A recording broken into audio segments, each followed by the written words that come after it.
Good afternoon, everybody, and welcome to the HSEL Nationals. It's going to be grand finals here today. My name, of course, is Edu, joined by the wonderful Happy, representing happiness itself. How are you doing today? Doing it just fine, and more than happy to be on this broadcast tonight as we have the grand finals. It's been quite a long time coming, and especially for a high school league, a ton of money on the line. So incredibly excited to see how this one turns out. Yeah, absolutely. I am so excited to say that it is $15,000 here, split $7,500 to first place, $5,000 to second. Third place doesn't matter at this point, but we're going to be jumping in with these guys ready to rock and roll. So we have here, I believe, AES High School versus Eastside Lions. Now, the side here of AES is from Illinois, because this is nationals. We got people across the country, California versus Illinois in this boxing match here. So, we also have a little bit of stats for us. Happiness, can you walk me through some of these nice stats that we got sent our way?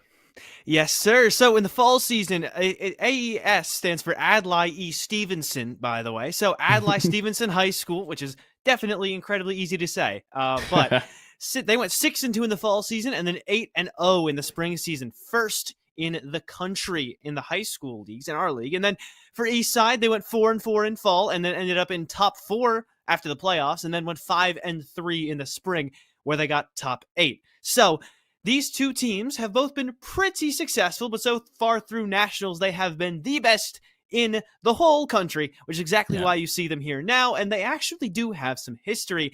In the spring regular season, they played a best of 1, and the Patriots took that. So that was AES High School. That is a lot of letters to say. I'm just going to call them Aces. Aces. I rock with Or Aces. we can call them the Patriots. That also works. But, of course, not to confuse it with the NFL team. Here at the HSEL, we got to get ready to see what we got going on. But, honestly, I'm really excited to see this game. We talked a little bit those stats. These guys, definitely, there's some pretty high seeds here.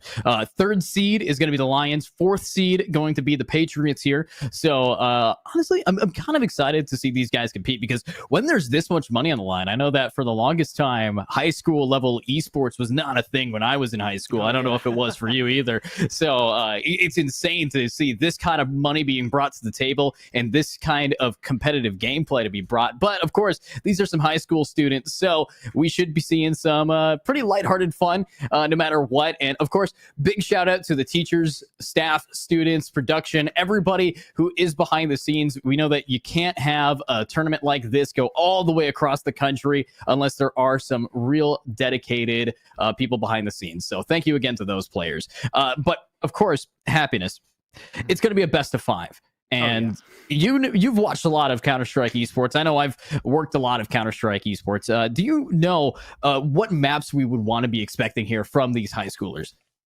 Honestly, not really. In terms of like what maps to expect, is we don't have a lot of history with these teams, and so it kind of just comes down to generally popular maps. Is though there is a lot of money on the line, so you can imagine these guys will have some very heavily stratted out strategies and stuff like that. But when it comes to popular maps, I don't know. I mean, Dust 2, Mirage, perhaps they're typically staples in most teams' map pools, and so wouldn't be shocked if we saw maps of that nature. But otherwise, I'm not exactly sure, but we're going to see most of them. As it's a 7-map pool, you get to ban 1, the other team gets to ban 1, and the rest of the 5, you're going to play them at least a little bit. So it'll be fun to see which ones come out and which ones don't. Because again, like we're talking about, this is just, it's only high school. So in a lot of cases, you'll see a lot of, cracked aimer kids running around the map as fast as they possibly can, which is a lot of what makes it fun. Yeah, absolutely. And let's talk about making it fun, as we're going to be jumping right in on the first map. You called it Mirage. Of course, Mirage. It's one of my favorite maps here, for sure. So let's see what these guys could be doing. We got Patriots on the CT, Lions on the Ts, and let's see if they're going to be able to take the cake today.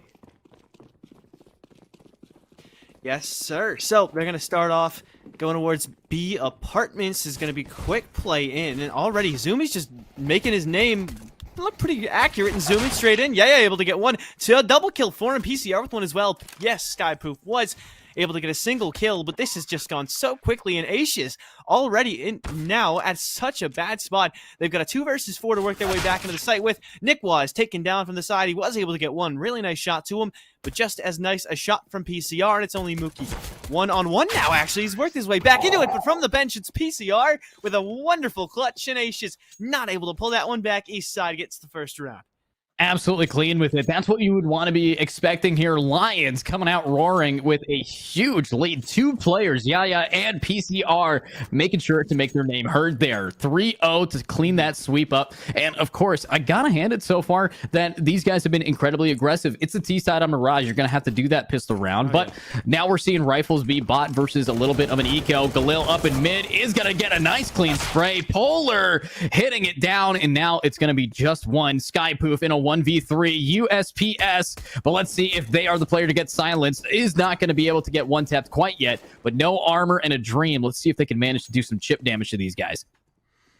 Yeah, I mean, you're not too disappointed. Ooh, what a shot that was. But you're not too disappointed with this round, even if you do end up going down here. Take 3 guns off the board from the T side, and, you know, you only had just a USP coming into it. Your team had maybe a little bit of an util bot. They had a couple of pistols I think they invested in, but Yaya's going to get the last one there. Skypoof down, and Eastside does wrap up that rather clean second round, but a good job again from Aces, particularly Skypoof, to get a couple and at least make it economically damaging the Eastside. That's kind of what you need to do going into eco rounds like that, where you don't buy anything at all. You just want to take 1-2 kills, and if you're on the T side, maybe get a bomb plant down. Then you're looking pretty good in terms of making sure their money's not that great and making sure your money is thriving.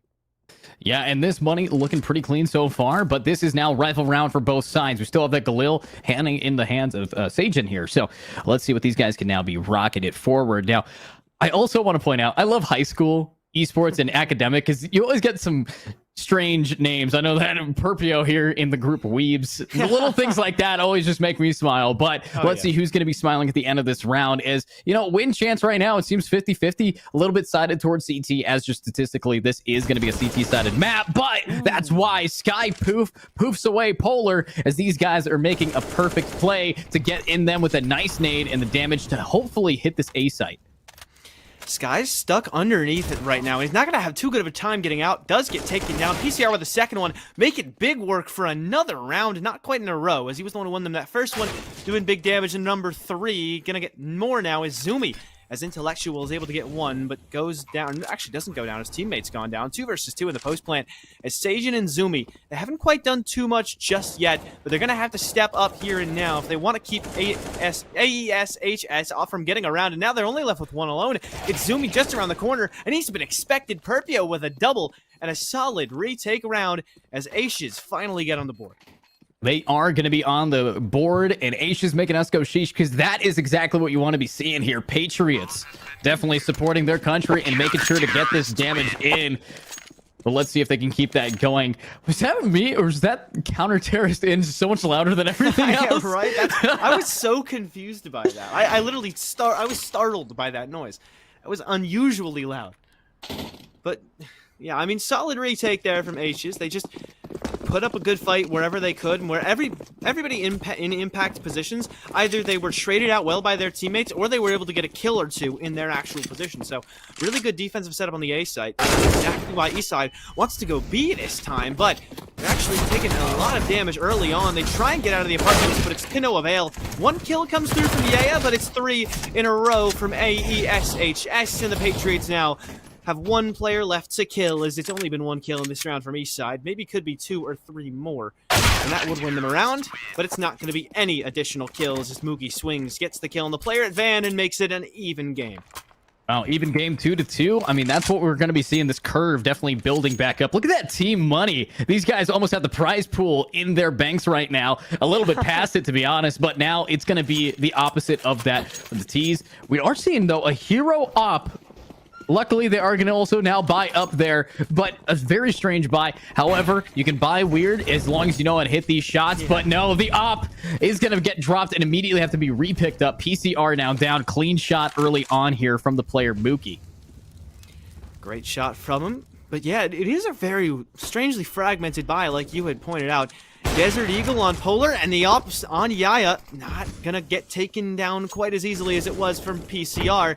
Azumi able to get another one as well, so Perpio going down means B-site is pretty open. They've only got 1 player there, but Polar's actually worked his way into window, wants to try and get into A. Spots 1 going to Palace, but doesn't quite know if they should push that or not because he's seen them falling off and no re-peek just yet. So it looks like Patriots are kind of worried about retaking that T-spawn, but actually his intellectual moves out from B. He's going to give them a wide open sight because he's been caught just as he moves out of market, and that should be a pretty free bomb plant and overall relatively easy round as Eastside should get back into the lead here. See if they can, though. A 2v4 definitely doable, but double op, honestly, it might make it so they are easier to win in those close range quarter combat. But I'm looking forward to seeing what this player of Nikwaz is going to be doing in CT. I think he's just going for exit picks and saving, and Skypoof doing the same over in apps. Now, if you are going to be saving in apps, you're going to have to take your time here because, of course, a lot of people are going to be pushing towards you, but I don't think that apps is going to be the exit point here. But never mind. One player Van is walking right into kitchen. Let's see what we can see be cooked up by these CTs. Easy shot there. Sajin now down, and that is going to be one of the 4. Not quite going to get all of them. They're only really going to be content with that one. But with such a strange buy, like we had pointed out from Eastside, you're definitely happy with the way that round ends up going. You get another op. Double op T-side it's definitely a strategy you could try. I mean, a couple angles where it could help on Mirage if you're pushing out a Palace, maybe peeking jungle, if you're peeking, trying to contest for mid. But they're actually going straight in with this one. As he looks into A-side, it's Polar to open things up with a wonderful op shot. But oh my gosh, Mookie so unlucky, but he's not spotted out. Polar must have been hard scoped on a different angle or something. Mookie just allowed to go crazy, gets a double kill, and now Eastside, they started things off so strong with an op frag, but 2 op frags from the CTs have them rethinking their strategy, and the bomb's all the way out there, and it's going to be hard to recover. It'll be pretty tough here to take this damage in, but these guys know how to hit these shots. I love what we're seeing, though, from these early picks. 2 down on the side of Lions, 1 down on the side of Patriots, and now make it 2, leveling the playing field. It's going to be Yaya saying yes to these kind of hits, but look at this. Still got 1 underneath this rafter. Sitting under Palace could allow them to get these picks here, but with an op, they might only be good for 1, and they're getting cooked a little bit. Somehow managing to walk away, almost walks back into the fire. That is a panic play right there for Mookie, but fortunately, they fell off of that angle. Not sure why you molly that out, only to then not watch the possible peek out from the molly, but it is what they did, and so that's the decision they live with now, is Eastside choosing to go back to A. They fall off of it, and now they regroup and choose to go right back to the angle they just fell off of. That's going to mean that Aces are much, much more separated than they were before. Everybody was on this A side, but now Yaya's found an opportunity. Could possibly get this kill into Intellectual should he choose to peek out a little further. And as the util goes out, Intellectual might just make that mistake, and he's been knocked down by Yaya. Now the decision for Perpio and Mookie is, do we even want to try and go for this? Perpio, though, has a really good flank angle, and this could be massive. This could be exactly what they need to do, but look at that turnabout. Beautiful play there. And now it's all up to Mookie. 1v3 currently going for the save, though. Not really taking that risk with an op and only 6 HP. An understandable play for sure, but I gotta give props to Yaya there. Absolutely clean with it to get these picks down. And you know, honestly, I just like what we're seeing so far here from the Lions. Early on in this game, they've managed to fix their economy, but I want to know how that comeback mechanic is going to happen for the Patriots. I really like, one thing I want to point out is the op play we've seen from both teams so far. I mean, Yaya's been playing with it a decent amount, 9-3. Mookie's definitely had it for a couple of rounds now, 10-4. So a couple of very good op players so far through this game. Even PCR, when he's had it, has made a decent amount of impact. And so Eastside and AESHS very much showing that both of them love to lean towards this op, and I think that's going to be a very interesting thing, sort of precedent to set for later rounds, as they only have the op on Mookie and a couple of pistols. They're going to rush A main, but unfortunately they are soon to realize there's nobody there. Mookie with the op is going to try and fight out middle. Not really going to do too much. Tags up on a Yaya, but that's all he could really do. And all of his teammates so far off. We'll just have to wait and see what Eastside want to do this. Do they push into the stack side? Actually, wait, they're getting flanked on right now. They are going to get flanked here, but let's see if that's going to make them happy, as this huge flank is all or nothing. 4 behind them. Yaya very low, and the trigger discipline is massive, coming up big, grabbing 1, but it's the turnabout. These pistols are going to be dropping 1 at a time, and so are they. But wait, was that a collateral from PCR? What? What a shot from PCR. If he actually lined up two of them at the same time, that is impressive. But now, they don't think Mookie's towards B, so they're actually going to put straight into him, which is what he wants. But as he swings around, doesn't get the first kill, needs to be ready for more on the side, tags up one of the legs, but the legs is not enough to get that kill. And so that makes it 2 tags, no kills, unfortunately, for Mookie in that round. And the op will come and go without finding a frag. A couple kills found by his teammates, pistoling on the flank, and it was kind of just a bloodbath towards top middle there, but it went the way of Eastside Lions, and the round as well would follow in the same direction. Eastside up 5-2.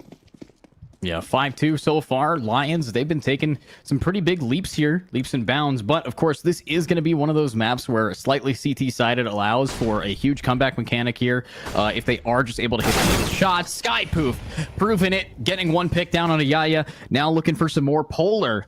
Hopefully not going to be as endangered as the name suggested. With this smoke clearing, hopefully they are going to have enough reaction time to take out Sky. But this is so close. So close, but Sky just going to move back up instead. They're not quite going to get angled out just yet, but he peeks a little too wide, and Polar going to punish for that. Nikwas has to fall off, and does get Molly down to 35, but still alive and still kicking as he takes another kill. Zumi now down, and a 4-on-3 as the Patriots look pretty strong in this one. It's been quite a while since they've won a round. I believe they haven't won one since round number 4. We now stand on round 8 with their best chance at getting one in recent memory.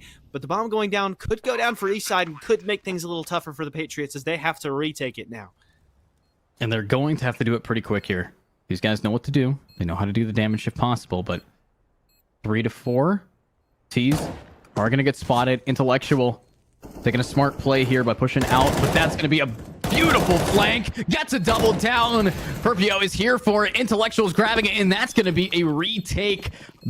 Very clean. Honestly, that is what we need to be seeing here from these guys to be able to really pop off.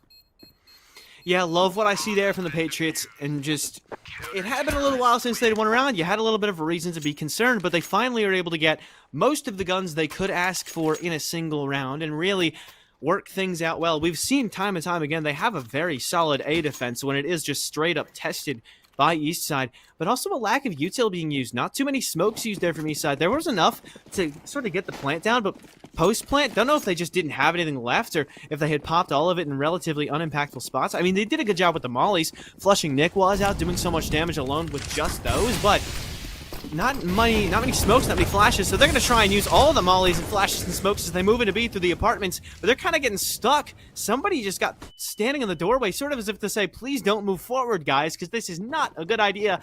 They were stacking it with mollies, were the Patriots, and so now it's a rotate from Eastside as they go into middle and wanted to push this towards A instead. You might be able to push it in there. I do like what we're seeing so far from these guys, as that is Sky Poof to get the first blood. Mookie with the trade. Carlos! Thanks, and an ad for auto parts. I don't know what that was. I don't know what happened there. I'm gonna be honest. I think maybe our observer has auto roll ads on. I don't know. It could be a potential thing. I'm not really sure.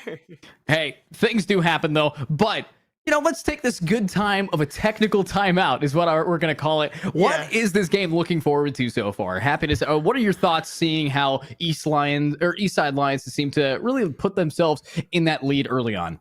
I really think they've been doing a phenomenal job entering on Mirage. Specifically for Mirage's standards, it can be very tough to break into those sites. But they're just able to get out of A main consistently or make plays out of Palace, possibly coming through middle. They're doing such a good job getting opening picks, and that opens them up for later plays in the round. But without those opening picks, things can get very tough on this map.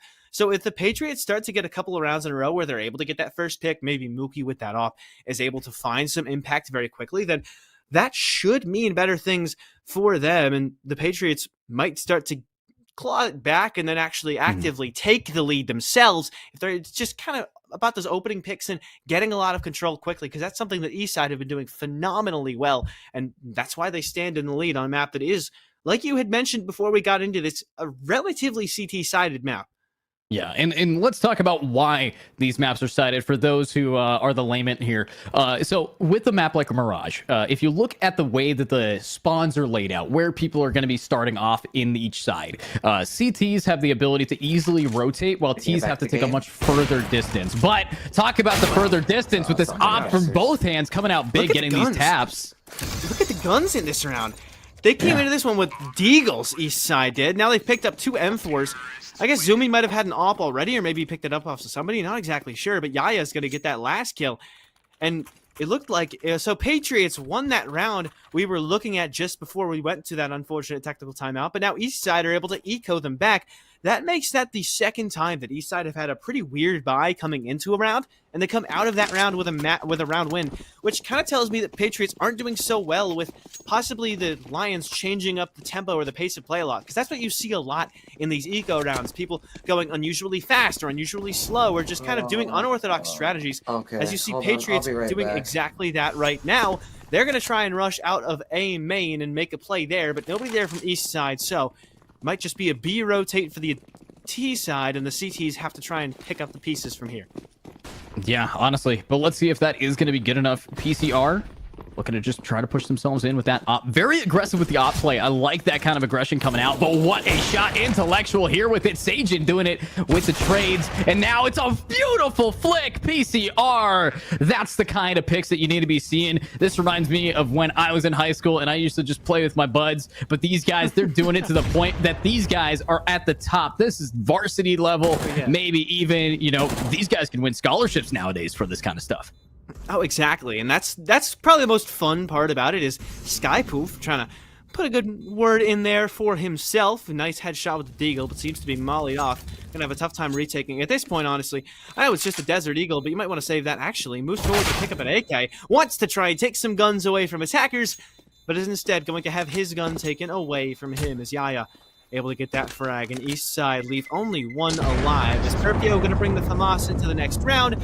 And overall, Patriots, the money's looking a little shaky. Eastside might be able to get 8 rounds, Mason. which, for those of you that we do not, for those of you that are not educated on the Counter-Strike, you know, we might just have some family members or of some of the players or something. It's 15 rounds per half, so if you get 8, you win that partner, half. Right? You are the better team in said half, and so.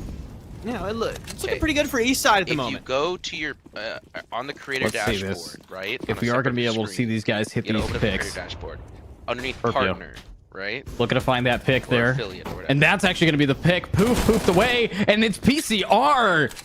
Wow. Doing such a clean job. PCR, the utmost stand for Rifler because they are consistent with it, but the damage from the nades helping these guys out as Eastside Lions are taking a chunk of flesh out of Patriots here, but they might be able to bring this back because remember, this is best of 5. We've got a lot on the line. Okay, then there should a lot on the line, but it seems that the Patriots know how much is on the line in this round. They want that op, they want that FAMAS, and they would much prefer to have them in the next round, especially considering how relatively minuscule of a chance they have actually winning this one. They're going to try and move forward. Intellectual's able to get one, picks up an AK for his troubles, and then gets the heck out because he knows he doesn't want to risk losing that gun. So he's just going to tuck into the corner and connect there.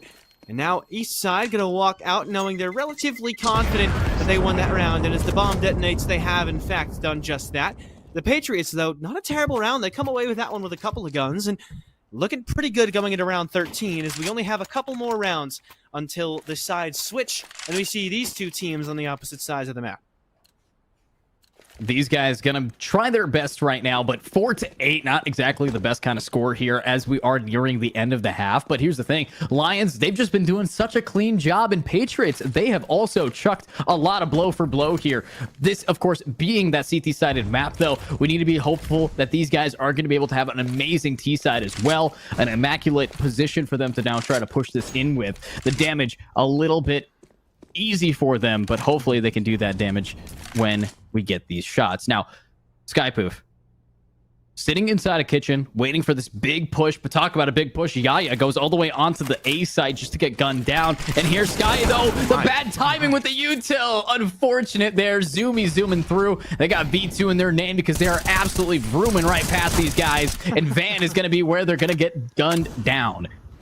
Intellectual able to take that first one. Mookie with another. Polar is trying to fight back, but has 4 HP, and now has to fight back against everybody else. And the HE grenade is good enough to do that job. Yes, was able to get that kill on a Mookie, but it was just in vain, as the attempted clutch was definitely a valiant effort, but not quite enough of an effort to get that round. And Eastside will have to be content with 8 for now, as Patriots get their 5th.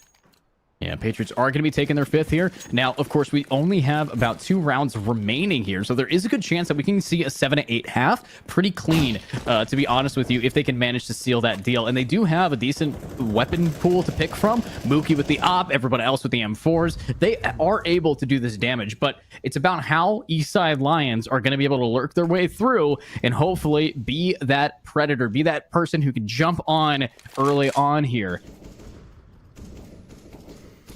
For now, though, just relatively quiet, as most of these rounds have gotten off to pretty electric starts, whether it's one team or another being on an eco round and wanting to rush certain angles to try and make up for the lack of gunpowder they have, or just somebody making an aggressive play. Most of the time, there is some kind of kill happening within the first 45 seconds of the round, but we're about to hit the minute mark and barely any damage is done.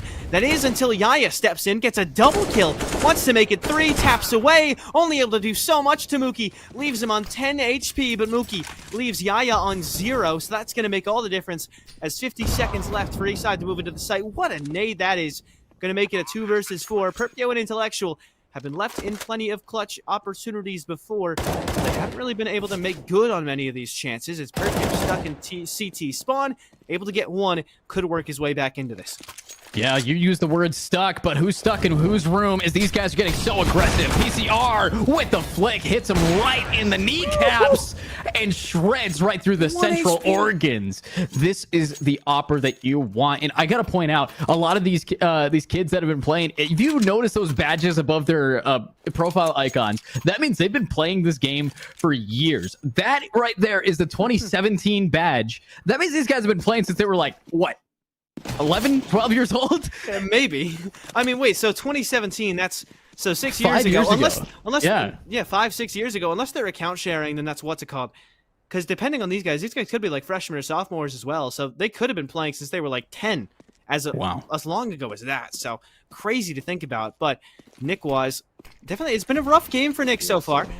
Been a lot of strong performances across both ends, but Nick has been struggling just a little bit to start. So unfortunate start, but has shown a lot of promise here and there as they push into the site. Eastside are able to make sure that everybody on Patriots is struggling, and it's just left to Intellectual.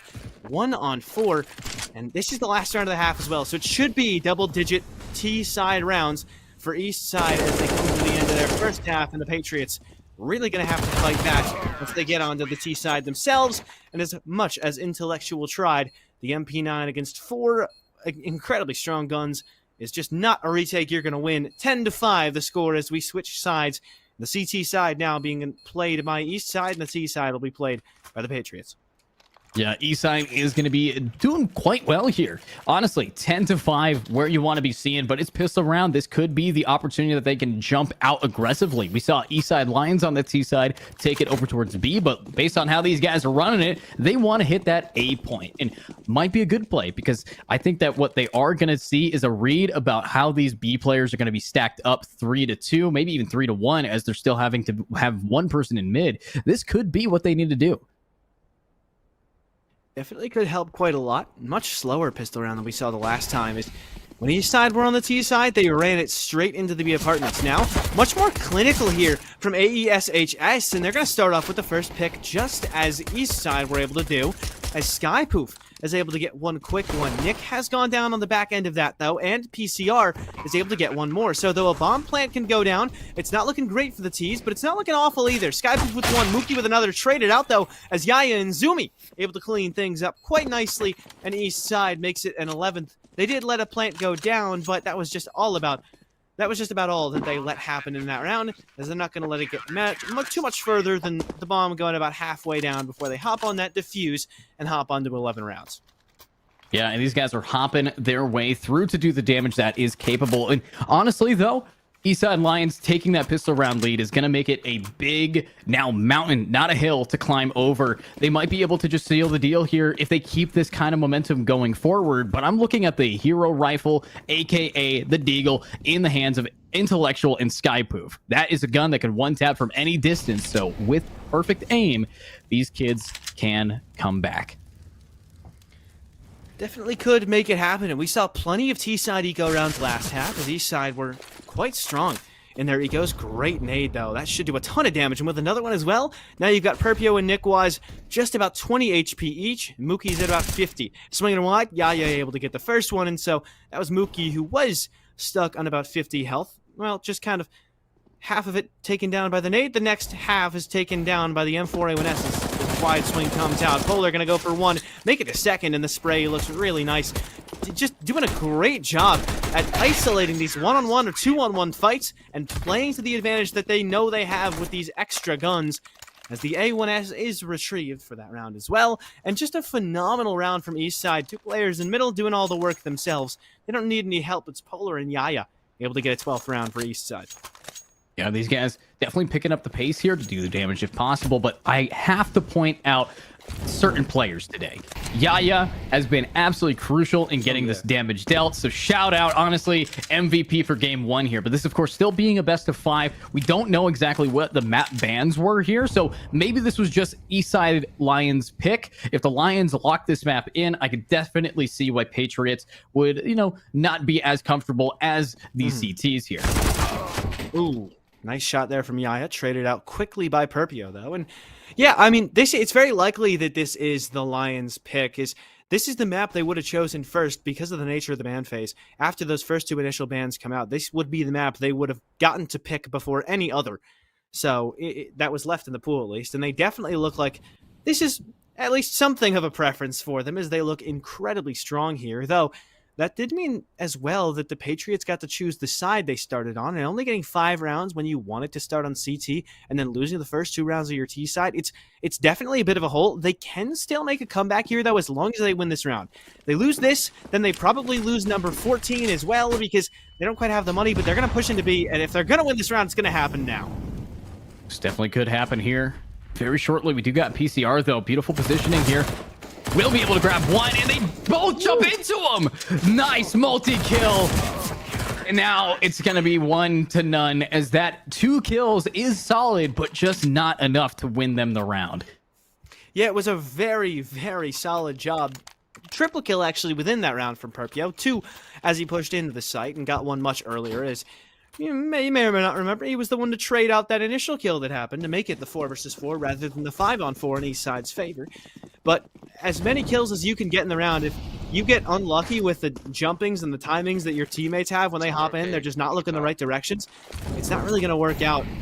13-5 now for Eastside. Still a decent amount of money, though, for the Patriots. They've all bought Galils, save for 1 AK on Nickwise, and now they're going to try and go for the same strategy again. Everybody relatively low, but Utility's done a lot of damage. PCR doing even more triple kill, but Perpio able to take him down. 2 versus 3, now 1 versus 2 is trades all around, but Yaya, the better of everybody on the server. After the trades come and go, he is still standing with a teammate alongside him, as Sajin was also able to live that round through, and a 14th for Eastside. Yeah, and talking about people who haven't lived very long, though, I'm looking at all these deaths racked up, but honestly, 22 and 23. PCR and Yaya seem to have just put their team in their backpack and are carrying them to school right now, because they're educating the enemies right now. And honestly, it's looking pretty clean here from the side of Lions. Let's see, can Patriots prevent match point advantage being given up, as if you get to 15, you only need 1 more to win it.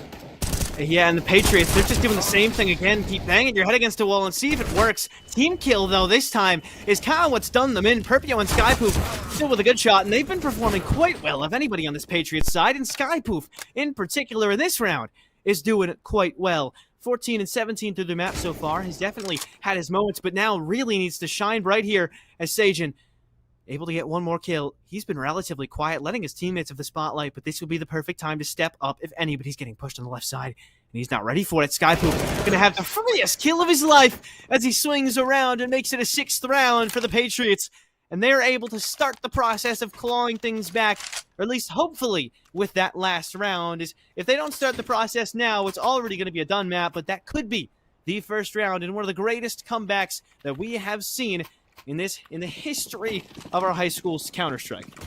Yeah, and this is a historical match here. Of course, it's the 2023 year here, as it's always going to be a milestone when we see people invest so much into these young players and into the future generation of esports. Because anyone here, I could definitely see move on to higher and better things. Skypoof, clean shot. Patriots might be able to bring it back with a double down, make it a triple if you can get the one in Ness, but it's underneath. Yaya getting 2 for the price of 1 as everyone's taking coupons to the sale of this game. But Patriots, they are now in a life advantage against PCR. This is the top frag, so if anyone can shut them down, it's going to have to be someone like maybe Perpio or Skypoof.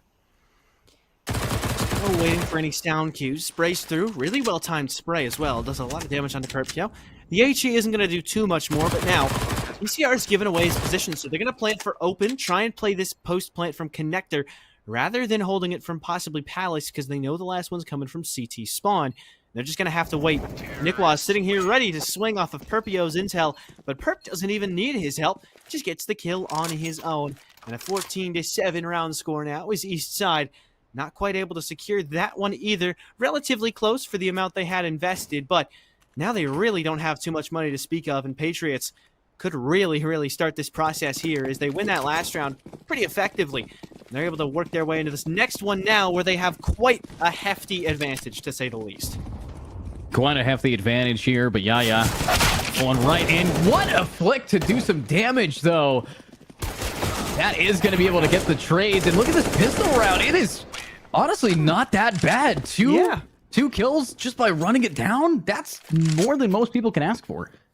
Yeah, exactly. That's not a round you're too disappointed with, especially on the CT side, is you don't have that extra sort of lifeline of, oh, we could try and run in and get a plant down like you do on the T side, which is the goal of most eco rounds for the T team. But in this case, for the CTs, you just try and run out, get a couple kills, take guns off the board, make it as good as you possibly can. But they don't even really need to worry about the other team's econ side, because you can have as much money as you like. At this point, at least, they're going to have enough money to buy for pretty much every round that is to come. As you look at everybody on the Patriots side, they've all got more than 2,000 except for Mookie, but his teammates have more than enough money to make up for him not quite being so funded. And the Patriots, in this case, they're going to have money. That's out of the question. Eastside just needs to worry about winning into these full buys, not trying to prevent the full buys from happening as often as possible, but rather beating a full buy execute. And that's what they're going to have to do right here as they push into A. And they're pushing right in. But look at that. The Molly's forcing Sajin out, and Sajin's going to get seasoned and cooked as these guys are now getting more picks. But opping hand, yeah, through the smoke. Takes out Mookie, clean as ever. But here's a 4v4, and it's a retake that the CTs need to secure a match point. But Patriots, they're on the comeback here. And that is why a beautiful shot here, as again, Intellectual is going to get some smart picks with only Polar standing over by the stairwell. They might get kicked down it and shut out this game. But Polar, even though this is an endangered player, not much. Yeah, the polar bear in that instance was very much an endangered species. So 1 versus 3 with very aggressive Patriots players with a lot of money behind them is not something you're probably going to come out of alive. Could have still tried to save that. Might have been smart, as you have an M4 in this round, a hero M4, possibly buy up some Deagles or 5.7s or P250s around that.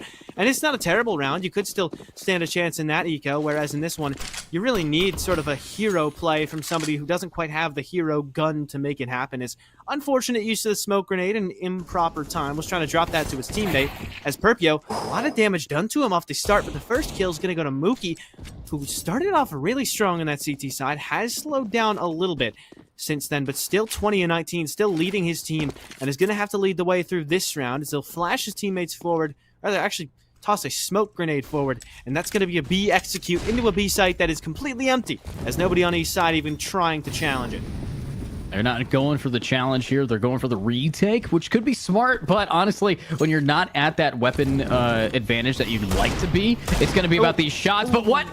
robbed by Counter-Strike. We know how it is, but Polar, clean flick on a Perpio. That's the 1 HP now, negative 100, as these guys are now having to pick up the pace. Yaya has hit these shots. 2 players with Deagles, 1 player with the P250, so up close and personal is where they got to be, but they need to try to grab guns. That's going to be an AK for Sajin to save. But so far, Patriots, they're bringing this game back beautifully. They really are. Nice shot there from Yaya as well. The B-hop out just to flex. He has been hitting the surf servers and all, but a 10th round for Patriots. It looks like we are looking at a relatively T-sided Mirage, which is not something you can say too often, but is it so T-sided, in fact, that it's going to be so many straight rounds for the T-side once they get here, and this 14 is what Eastside have. Will we see Patriots somehow make a comeback? Is that a fire serpent? These are high school... What? I'm sorry? I think How can you afford that? I mean, look at the gloves. They got the skull candy blue gloves with a Doppler's bayonet. What? Mookie. Oh I know what they're going to be spending their prize money on if they do take this game with. Yeah. What on earth is your high school job paying you? I wish. When I was in high school, I could barely even afford to buy like a soda. I was paying my rent. I mean, either way, still push in here for the Patriots, and regardless of how much money the inventories on the other side cost, they're not going to let that scare them, as Sajin is scared out of that angle, flashed off and killed off, but PCR with a good trade, 4-on-4, as they're right around the corner from Yaya, but Skypoop goes down, Polar with one more, Yaya swings, it looks like finally everything's gone right for the CTs, there's a good trade, Zumi went down, but it was not in vain. Yaya was there to take down Nick Waz. And finally, after so many rounds hovering just around match point, Eastside finally hits 15. Wow. These guys are hitting up the shots, hitting this down, locking it in, but can the Patriots bring it back? They won quite a few rounds in a row. I think that was 5 rounds in a row, so let's see if they are going to be able to pick it up again here. Again, though, Patriots, they are at that huge disadvantage, weapon-wise as well. Intellectual only rocking the Galil, and yes, it has received buffs since I last played in high school Counter-Strike esports, but these guys are going to be able to maybe hit their shots to seal the deal, but the CTs are loaded with weapons. Can we see that first blood go, though? It's going to take a little bit before we see it, as Intellectual wanted to make an entry happen, but it's fired off of pushing out from main, and they're not really sure where to look. The first angle they try to look at, though, is covered by Sajin, and Polar's got the next one, swings out from the smoke, and then fades back into it after getting the kill on his Skypoo. 4-on-2, as Intellectual now stands alone. Polar with a phenomenal round of 4K to end off Mirage, and as good of an effort as it was from the Patriots, putting in so much work towards the very end of that map, it is... Back in the day. You know, skin trading, definitely these guys know how to trade it up. It's, honestly, something no one ever talks about is the fact that Counter-Strike, Valve games, and the Steam market really teaches kids a lot about how the market manipulation and stuff works. But talk about manipulating. Okay. These guys are manipulating brain cells right now. Oh my god. Polar just dropped 4, and he got an assist on the other one. That was almost an ace if Sajin didn't get that one headshot. What a round from Polar. I will say one thing, these pistols have been like scarily accurate from some of these players. PCR, Polar, even like Mookie and Perpio. They look so good with pistols. Even Skypoof had a couple of big kills with the Deagle last map, I think. So like the aim is 100% there. I mean, so much promise on every single one of these players in the server. And they're going to try and do it again. Exact same strategy from Acius. This time, though, a little bit better as Skypoof and Mookie able to get one each. And for an eco round, you're about to get a bomb plant down. That's not too bad at all. Yeah, not too bad. You might be able to get some money, and you are going to lock that in, but it's about how they can hold this against rifles, and the FAMAS is being able to take some nice picks, but look at this, MP9, it is shredding up these gamers, but it's always going to be Yaya and PCR. These two are the duo to put their team in their backpack, as we said, and they are walking it down right now. Yep, Yaya and PCR so strong during that last map. Polar as well was very solid. And then Sajin and Zumi didn't even really need to do as much. Zumi was a lot of times the entry player who would get intel to his team, and Sajin was kind of there to be that supportive player in the back lines and helping his team out by giving them util, giving them flashes and smokes to work off of. So a very much sort of a cohesive unit of a team that is Eastside. The reason why I was so convinced by them last map and why I think They should be the better of the two teams coming into this one, but these two are very closely seated coming into this tournament. The PCR doesn't really seem to think that they are close in skill, not giving them that respect, just running straight down middle and getting a quick little kill onto Nick Waz. Unfortunate death early, and an early advantage for Eastside Lions. Yeah, Eastside Lions here, definitely, they know how to play this out. We saw them on the map of on the map of Mirage, an ancient map patch-wise, but with that in mind, these guys are here for it. What a shot, though. Perpio getting that clean pick, repping a different butterfly this time. So, honestly, we're seeing them, everyone's rocking so many skins. The fact that they get to just casually exchange them is kind of hilarious to me. I love that. That's great. Intellectual. Gonna casually exchange some words, but not too much of an exchange, just kind of a one-way stream of bullets that goes straight into one and kills them. But it's Sajin with a good trade back on a sky poof as he tries to jump across. The smoke wasn't quite where it needed to be, and so they go down for it. However, the bomb dropped in the middle of the site. Perpio's gonna fall off instead and take a fight onto the backside, get a wonderful kill, and now they know their backside is safe. Somebody's got to cross, though, to pick up that bomb because the smoke's about to fade. Yaya almost able to swing around at the right time to possibly deny, but not quite able to get any sight lines on that bomb being planted. Now they've got to try and get the defuse off. Yaya with one, though, and though he is able to get a second, a good trade is in from Mookie. And Aish's Patriots back with one more. Similar start to the last map. Pistol round and the bonus taken by Eastside, but a good response in round 3, and Aish's on the board with their first on Ancient. Yep, they are going to be taking yet another one here, now being back in this game. But this is very similar to the curve that we saw last time. Can they seal the deal again? They do have weapon advantage, but two players, Yaya and PCR, these are the heavy hitters. These are the players that are heavily at the top here. Yaya and PCR might be able to just hero rifle with just these two guns, but Sajin, the one with the weakest gun, will be the first to go down. You don't mind losing Sajin early just because, like you said, he has the weakest gun. Unfortunate swing around for PCR, almost able to grab one. But Perpio able to get a kill onto the flanking Yaya. You flanked the flanker, and you've just about done everything you can to win this round. Great headshot from Polar through a smoke grenade. Gets Intellectual down with a quick one-tap from the Deeg.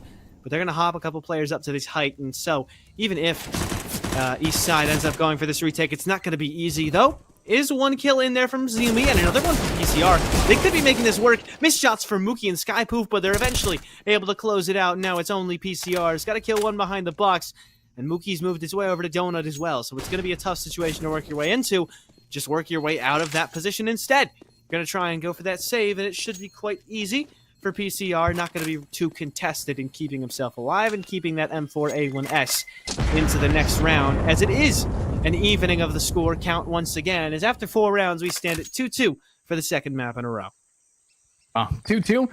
This is the exact same thing that happened last game. So knowing the end of that one, I definitely am looking forward to see how these guys are going to be able to duke it out this time. But again, I'm real happy that we are seeing Patriots taking back the lead here early on and fixing that economy curve that they have been unfortunately skating downwards on last game. But this time we're seeing a completely different kind of play style. They're hitting their shots. They're getting a lot of bomb plants, and hopefully that kind of money advantage is going to keep their momentum a little bit more on that forward end. That's the dream. Should be pretty easy to do that in this round, as again, CT side only really has the M4 1 P250 invested in by Zumi, but otherwise not much bought up. Sajin's also got a ton of money, so presumably going to be the one to buy it on next round. May not play the round out with it, but probably going to be the one to spend on it, as Intellectual comes to blows a little early with Zumi there, but a good double swing from Polar, able to get that kill, though it is traded out. Yaya able to get, or rather, able to help get one, but is taken down. Polar gets one, but traded out as well. Zumi goes down 2. It's only PCR in a 1 versus 3. It looked pretty good to start, but now, as the round has continued, it's gotten worse and worse. And now it's just PCR alone. Could possibly pick up an AK, but likes the... No, actually doesn't like the A1S. Wants to go for the AK instead. Actually seems to be kind of teasing for this retake. Do you think he's going to go for this?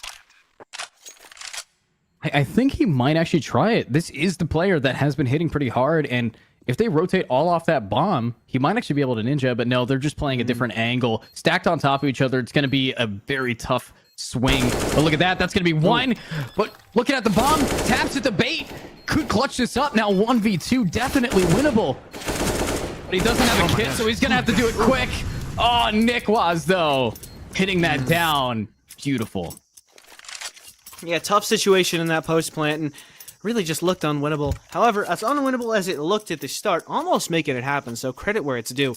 A wonderful attempt from PCR, who's been the one to put in wonderful attempts when anybody on Eastside has been the one to do it. Really, very much a multi-kill king and getting a lot of clutch plays as well.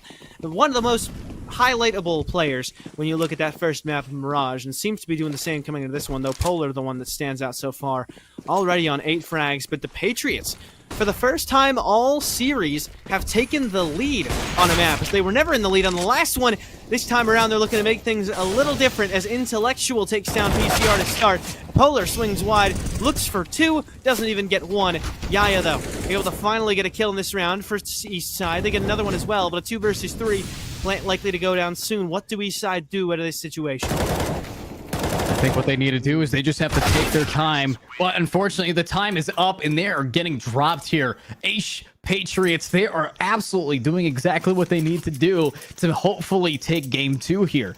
But it is the map of Ancient. When it comes down to it, this is a hard T side or a hard CT side, because look at how much space early on gets taken by the T's. The CTs have a lot of mazes to go through. It's a lot of close quarter combat. So hopefully we can maybe see some, maybe even Mag 7 shotgun kind of gameplay come out here. Ooh, couple D shots. Polar nearly hitting them. Actually hits a couple. I think he was the one to do damage to Perpio and Nick was, but the damage he did wasn't quite significant, as he is now the lowest HP player in the lobby. Zumi gonna stack up on top of his teammate. The molly not quite going, at least I don't think it went as far as he had looked for it to. Skypoof could have done a ton of damage to the 2 players in that corner, but instead gonna have to be content with what's been done, and what's been done is a big amount of damage in one shot. Perpio able to take all that HP off of Yaya and take him out of the equation. Now Eastside, they weren't looking great coming into this. Things look even worse at a 5 versus 4 disadvantage, and they're all putting pressure on the sole player towards B, but Polar's got a nice shot, so possibly could be signs of a miracle early on. Could be a miracle being worked here. Molly will be trying to clear the site. Sajin just has his deagle. Look at that trigger discipline, taking out Zooms, grabbing 1, stacked on top of each other. They can wallbang that, but we haven't quite seen that play come out today yet, as Skypoof grabs Polar through the smoke, and it's now down to a 3v3. PCR, the heavy hitter, grabbing an AK, could manage to level the playing field here, but no, it's all up to Zoomy. This deagle's popping off. Oh my gosh, he has so much space to work with here as well. Mookie, though, is going to flash forward and swing around the corner. What a shot from Zoomy! The one-on-one goes his way, and Eastside with a wonderful clutch in that scenario. And they came into it with just Desert Eagles and a dream that has been realized by Eastside. And it's Zoomy, 32 HP left on him, but that's more than enough to get that clutch with a beautiful headshot at the very end. Just so strong, and it should have been 5-2 for the Patriots. They'll be kicking themselves over the not being able to take that round. But unfortunately, that's the way it goes sometimes. Sometimes the guy on the other side of the server just makes a better play in the clutch, and that's exactly what Zoomi's able to do. And they are doing it well. Polar, now, off the back of what Zumi brought them, is going to be a little low for funds here. The money still not looking too good now for either team, but it's the nade cutting down Nick, dropping him to 54. Might be able to get a clean 1-tap through the smoke, but no, it's going to be Skypoof taking out Yaya. Takes a lot of damage in return, but the nade around the corner might be able to help out with the player around there. Polar, but we'll push up, spots him out. Can we see them connect the shots, connect the dots? Nice smoke. Definitely not what he wanted to do there, but sometimes Counter-Strike has a different idea of what a hitbox is. Yep, sometimes it happens. We saw it happen on the last map as well. That Desert Eagle shot towards the apartments was an unlucky miss. But, you know, what are you going to do? It's the nature of the game, and I'm sure these guys have plenty more experience than they need to learn that lesson of sometimes Counter-Strike just wants you to lose, it would seem. But swings around, not going to go their way, at least initially, as the Patriots lose their first player to PCR.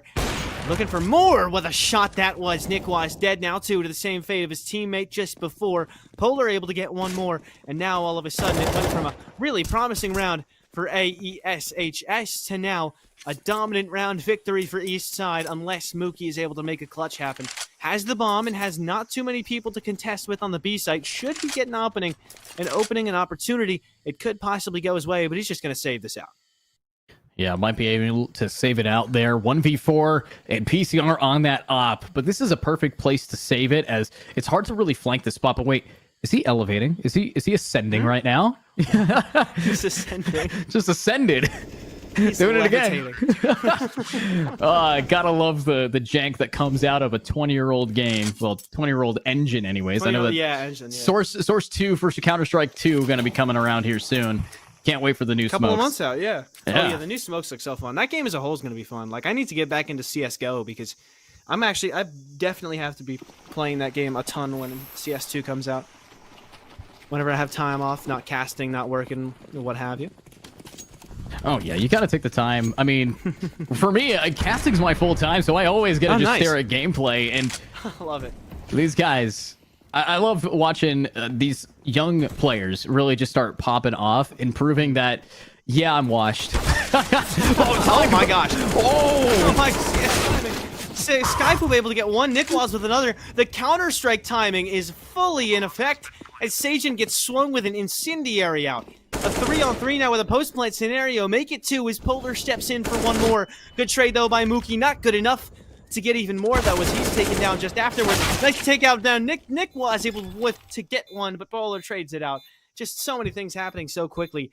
At the very end, it is still Polar alive, looking at everybody else dead around him.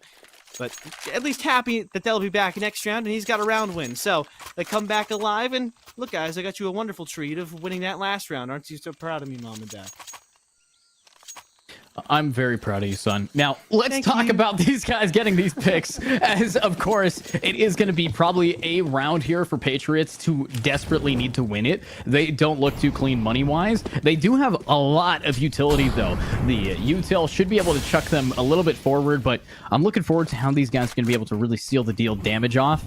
And I also want to know who's been top fragging right now. I think it's Zumi, to be honest. 9-6. 22% headshot and a 106 ADR. They are making sure that each round is going to be at least even for them. And Zumi was somebody who wasn't struggling per se, but definitely wasn't one of the bigger names on their team last time. So that just goes to show all the difference that one map versus another can make. Is Mookie going to swing outline to take that initial kill? Zumi able to get one, but not able to do any more. Nickwas takes that kill. Skypoof with another. And now they're getting flanked, but PCR has to worry about this push from the side. Purpo not able to get him, but really not much else to really be happy about. And at this point in the round for Eastside, for PCR, it's a done round. Bomb is down at post-plant scenario, and he's just going to be worried about saving his op into the next one. They have a decent amount of money, but Yaya and Sajin could definitely still use a gun save, a little bit of help from their teammates. So that means PCR can save this op into the next one, and then buy a gun for his teammates. So only really one player going to be struggling, if anybody, in that next round, as the Patriots not going to be struggling for money too much. They really needed that round win, though, because if they lose this here, they're probably not on a great buy in the next one, and then we see a similar scenario to what we saw last time, where the Patriots get onto 4, but then Eastside's able to build up round after round. We probably see 7-4, and maybe even 8-4, if Eastside is able to take this last round. But Patriots even things back out, and they keep this map close early on. Perhaps we'll see them have a really good end of the map like they did last map, though. Yeah, let's hope that we can see that end round resurgence is how I would phrase it, as these guys are really just reeling in for these rounds early on. But it's much closer than we saw before. Mirage just wasn't really Patriots map there. This time, look at this gameplay. They are taking it extra slow, hoping that the aggression from the Lions might be their downfall, because they've left the sites. They've kind of given up that big rotunda control there, as PCR is just trying to now hold it down there. PCR doing what he can. It's him to get the first kill. And who but PCR to start things off well. Swing around from Yaya to try and trade off the intel his teammates just gathered. Is going well, and Polar getting even more. Zumi swings from the back as well, even able to make it even better. Somehow, some way, Eastside able to just get everybody in the perfect spots at just the right times. And it felt like they didn't really have too much to worry about there, the Patriots, and then all of a sudden everybody on Eastside is just ready to go, just kind of teaming out from every hole in the side. Is an unfortunate left click. Talk about teaming, I guess. But with that in mind, I know that even if you're gonna hit Polar, they're going to be able to hit the enemies even harder. But look at this. It's the mid aggression that we've seen early on by these CTs. They've taken over mid every round to try to get a nice crossfire going. But in this, it's also a double-edged sword because they can easily get flanked from both ends here. As Polar now swinging, he might be swung on. Almost happens. Just about swung, but Polar is able to get back with still 43 HP left on him. And Perpio takes a lot of damage, but able to get that first kill. Yaya down. Big frag. Find quickly, but Polar swinging out, able to trade out his teammate. Make sure that his teammate will not go down without some kind of a fight being put up in his honor, and he'll be the one to put up said fight. 4-on-4, and now it looks like Patriots want to rotate this towards B, which is exactly what the Lions want, as they've got 3 players sitting over here, possibly even a 4th from that rotate. There we go. Let's see this, though. 4-4. Polar still... Even though knifed early on is still going to be able to pick up the pace and actually get the first blood down for their side, but it's going to be PCR with the op to grab Mookie. But Sajin kind of stuck here, going to have to just ascend. Love walking backwards into corners, making you float. Let's see if they can find some picks, though, as Nick will help them get onto the site. Bomb should get planted any time now, but through the smoke, Sky Poof takes out PCR, and it's all or nothing. Let's hope that it doesn't come down to Polar. Just because he's at that life disadvantage, and it does anyways. 43 HP versus 3. We got Skypoof and the rest of the team. They're all relatively low, though, so 2 taps to the body for each. Yeah, but 2 taps to the body for Polar as well. Also going to do the trick, and he knows that. Knows that he isn't in prime position, so he'll decide to fall away. Picks up the op, though. Might as well save as much money as possible as that op. $4,750 it costs to get one of those on the board. So, oh my gosh, why has he gone that direction? That seems like the wrong way to go. I feel like you definitely could have gone through CT spawn relatively safely. Chooses to go to mid and gets punished as a result of that. So no op saved, actually. And no guns saved whatsoever for Eastside. It is a round in which Patriots plant the bomb, win off of that, and then take every kill as well onto Eastside, which isn't something you see a lot. Oftentimes when that bomb is planted, Eastside are able to get in and defuse it or go for that save. But they're not able to get either here. They try to get the best of both worlds, and they end up with neither, and the Patriots end up with a round win. Yeah, they are going to end up with round win, now tied up 6-6. But who's going to get the early picks, as it is 4 Desert Eagles in hands. Zumi leading the charge, being incredibly aggressive. Will they be able to spot it? Around the corner, though, are they going to get traded out? Yaya, good for 2! That's perfect. That's exactly what you need to be doing if you're going to be at a weapon disadvantage. And now, Intellectual's actually tagged up. But HP aside, it's about what PCR can do. Beautiful trigger discipline, but the tracking not mattering. Aim Labs is free. But let's see if they're going to be able to pick up the pace to hit a site indeed. Yeah, tough shot there from PCR. Tough couple of shots, actually, is somebody jumping over you while you are crouched below them is not only one of the more awkward situations you could be stuck in Counter-Strike, but one of the less expected ones, as there's pretty much no scenario in which you'll be taking a fight like that. So, not quite well prepared for it, and I know you said Aim Labs is free, but I highly doubt there are any Aim Labs scenarios to train you for a situation like that. But then again, Aim Labs is incredibly popular, so I honestly wouldn't be surprised if they've got stuff to prepare you for every kind of situation. But maybe they have stuff to prepare you for trying to save 2v3 sitting in cave, because that's the situation that Sajin and Polar need to be prepared for at the moment, but they'll be just fine. Nobody really contesting them for these guns, so they'll be able to take a couple of AKs into round number 14, as round 13 goes the way of the Patriots, and they are really putting in a lot of work on Ancient. Yeah, and if they are going to be able to take this, that's guaranteeing us, bringing us to 4 games today. So the more games, the better, in my opinion, as these guys have a lot on the line. $15,000. Of course, I want to know how they're going to be able to bring it back, as it is the second to last round.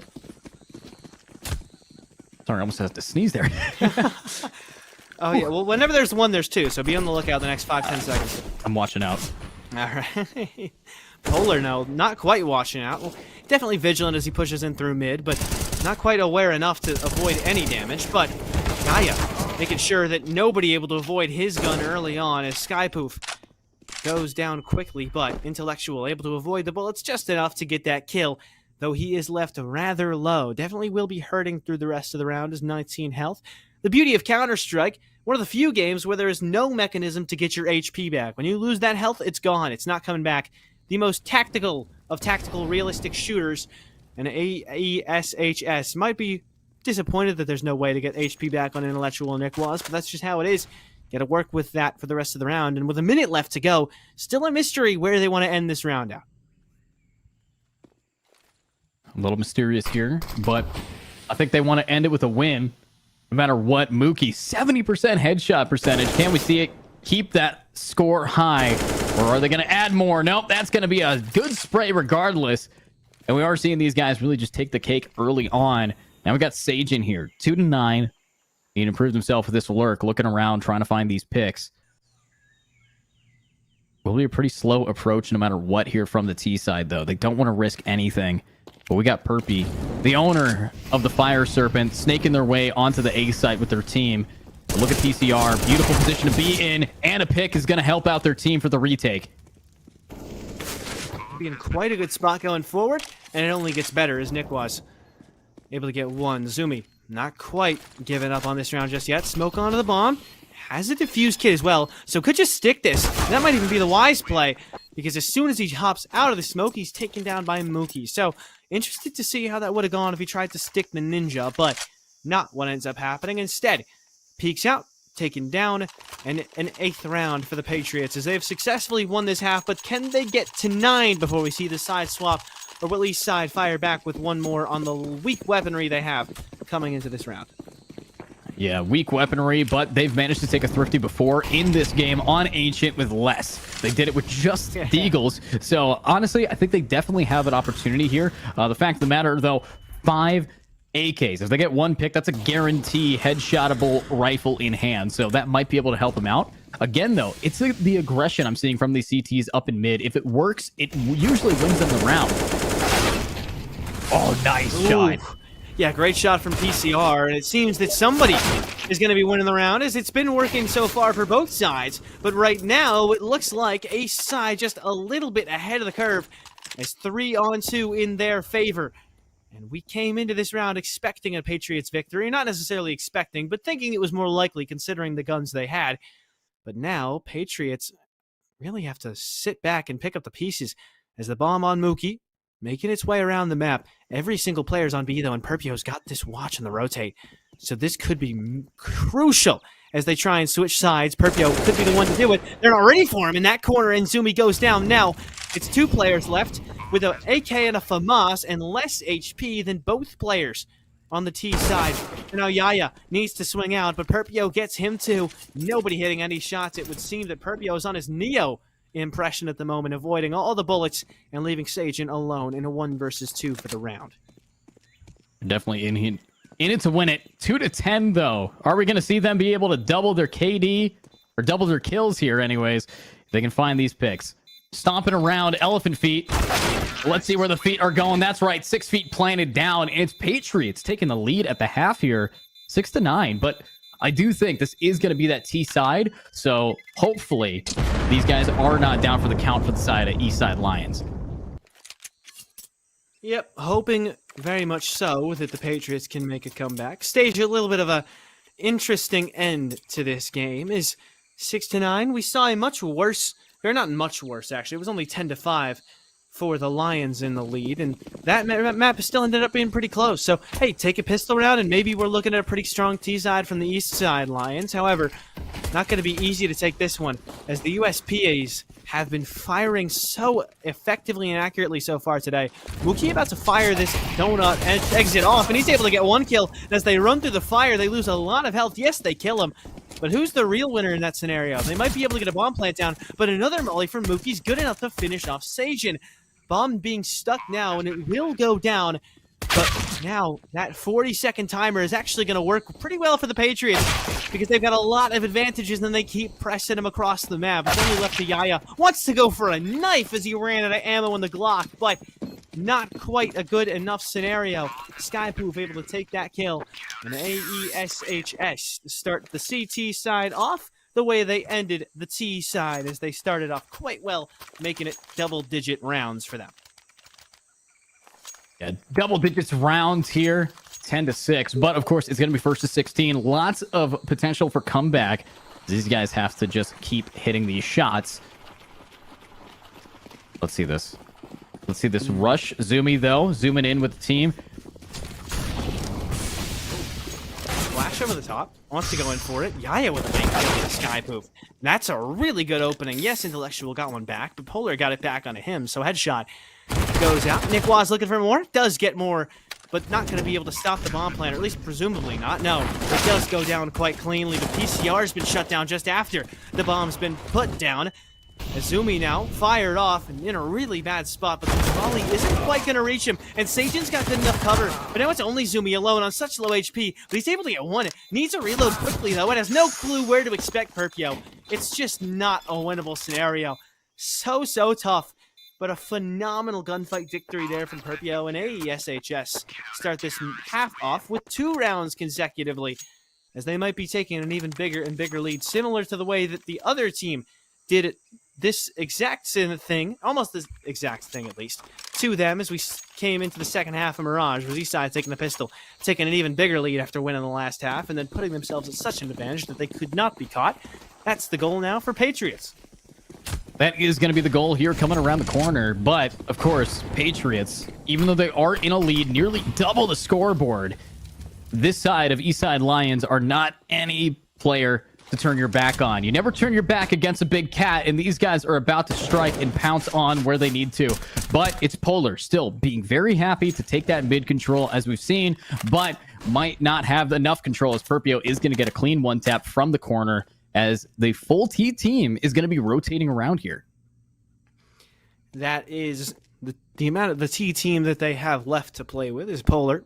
Goes down quite quickly, but they've made man disadvantage situations work before, especially on the last map, but now they're getting swung on from, it looks like Cave is intellectually able to get one kill. Yaya was able to start things off on the Skypoop, though. Now he's pushing into their spawn, just getting so unrelentingly aggressive, and it works out as a 3-on-3 post plant again, but these situations have gone quite well for the CT side in the past, and they might do so yet again. Intellectual able to get one. Yaya now just playing out the far angle, waiting to get swung on by somebody, hoping somebody come from CT or Cave, and he actually gets the peek from Mookie. Makes the mistake. PCR with one more. Now they know where Intellectual is. They've got a crossfire set up. 2 players at 180 degrees away from each other is an unwinnable situation for anybody who isn't playing against 2 people with their eyes closed or their monitors turned off, and that is exactly what you saw just there. AESHS with another, but not quite, as Eastside are able to actually make the post plant work this time around, and they get to 7. They are going to be able to grab that round, desperately needed, but again, they are doing a decent job. Weapon advantage is huge right here, so they might be able to keep that curve going. And the momentous occasion is actually going to be the first blood down. Mookie from the side, Yaya with the double, and Skypoof needs to get the trade for their teammates who have fallen at their feet, but unfortunately, they might just get beat here. But bomb is in their possession. Beautiful angle here for Nick to hold it. But these T's are going to have to fight this hallway out beautifully if they want to re-secure that. Or don't even go for the bomb. Just go for the kills. Yeah, if they go for the kills, though, it's the same exact situation they've got to push into. And that's exactly what Nick was wants, but he's not able to get the second. Got the first, but Sajin gets him down and then gets the bomb back. And although he's been taken down just afterwards by Skypoof, the bomb is still picked up by Polar, so it's in a recoverable spot. It is recovered, and now they get into the A site at a post-plant situation against an AK and a Desert Eagle on Skypoop with barely any health. Yes, Polar doesn't have too much health, and he's only got a Galil, but that's significantly better than 8 health with a Deagle, and now they've got to work their way in because it's going to be really tough to figure out exactly what you want to do here. I think it's 2 players coming in from main, but I don't even know if they want to go for this. Yeah, I don't think that they would, especially now that Polar does not have the teammate to back him up. PCR now down, but how are you supposed to be able to see this? Oh my gosh. Polar. It is a very low player behind, but target the bomb carrier. Polar unable to seal the deal, but it is a kit in the hands of Skypoof, so that will get defused. Yeah, clean defuse there from the Patriots, and they get another round as they get 12-7 now. Really phenomenal round in that instance, at least when it comes to retaking.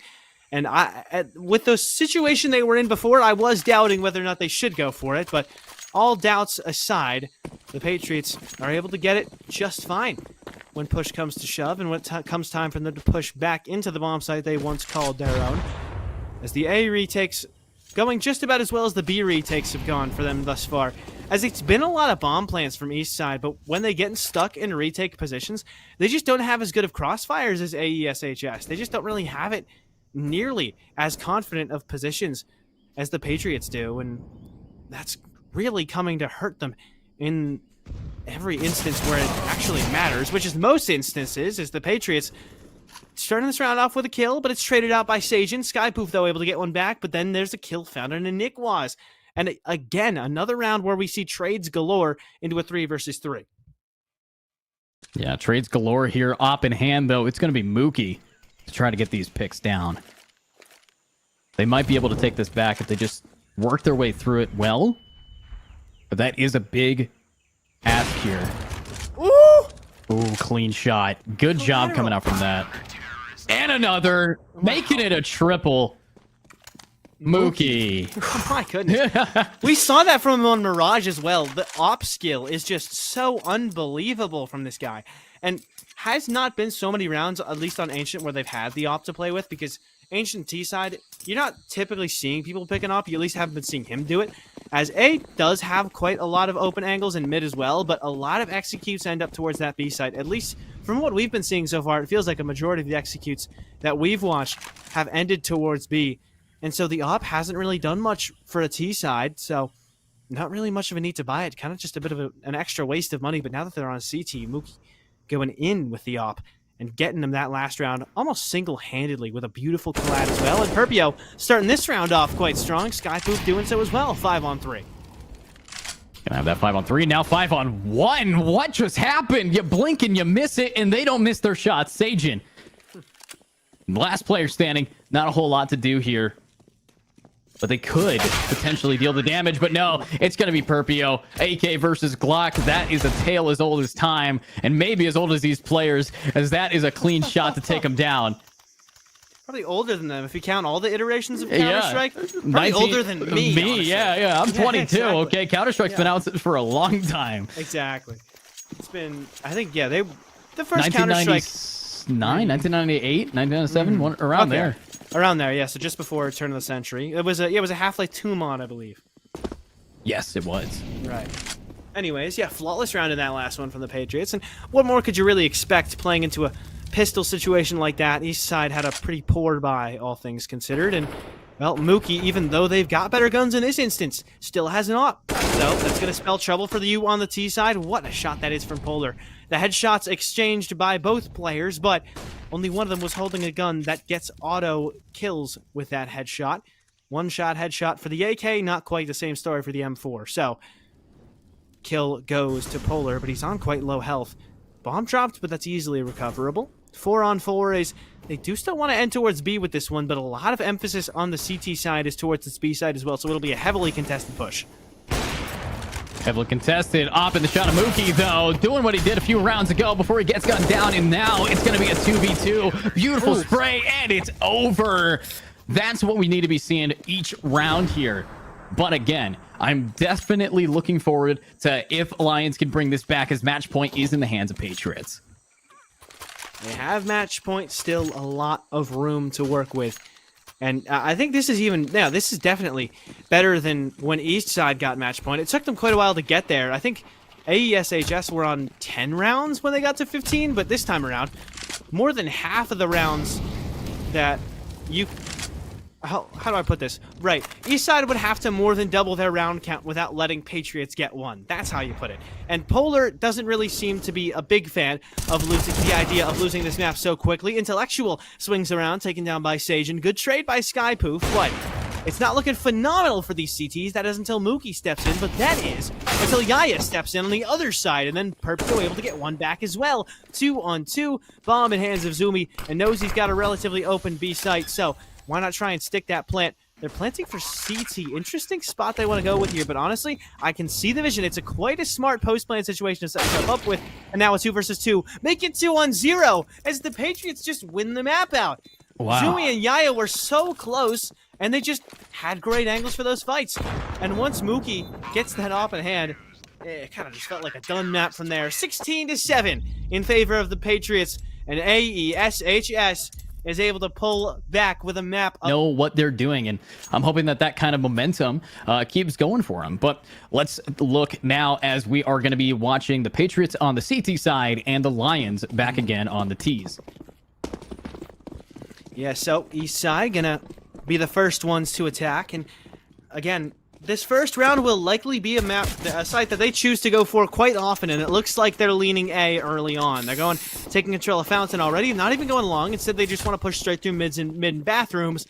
That's all the strat they have thus far. One's going into connector, though, so they want to establish that ability to at least rotate, be able to rotate later. And they've caught one out in connector. Now they can just kind of goon him with their whole team, and they've done just that. Mookie able to get 1 kill, and now they're going to rotate to B instead. So how is this execute going to go for them as the util goes in? Well, let's find out. Big push here from PCR. And a very aggressive push back onto this B site. Clean shots here from Mookie. Right on him to try and deal the damage, but what a pick. Yaya through the corner. Grabbing one, looking to do it again. And the taps, unfortunately, are going to whiff. All down to 2 players. What a flick!